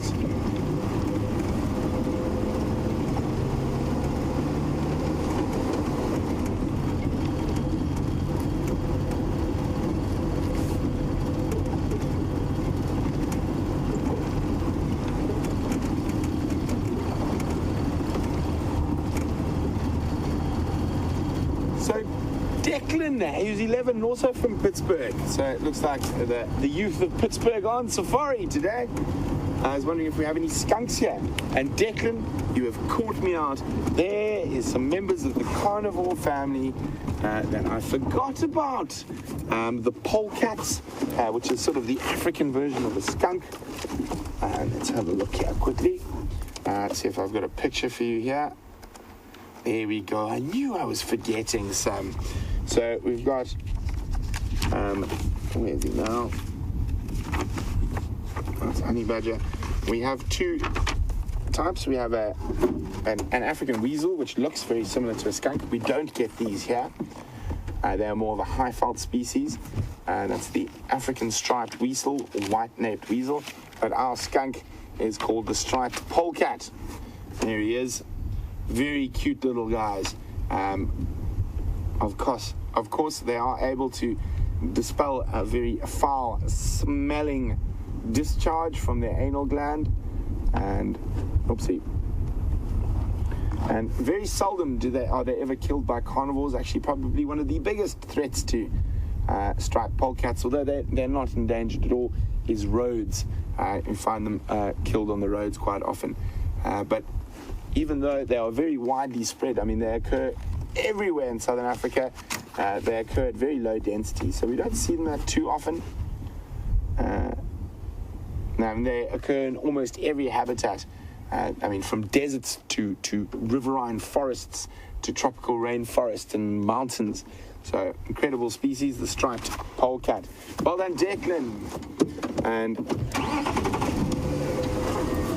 I know both Scott and myself are in this area trying to get a last-second view of the Queen Djuma Karula. But from myself and VM, it's been wonderful having you with us on the Rust Bucket. And don't forget to join us bright and early tomorrow morning for the sunrise safari. But for the last few minutes, let's go see if Scott's having any luck with the Queen.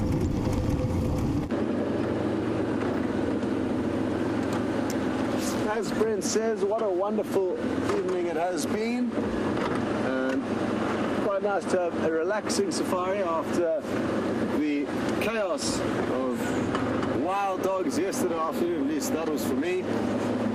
Quite nice just to drive around and enjoy being out in this beautiful wilderness area.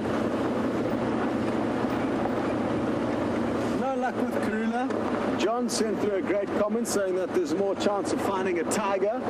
And you're right, John. Karula is not paying dividends for us at the moment. She's proving very, very difficult to track down. And she also doesn't have any cubs, so we maybe need to think of getting a replacement for her. Only kidding. I know that may have got a lot of your backs up, so it was only a joke.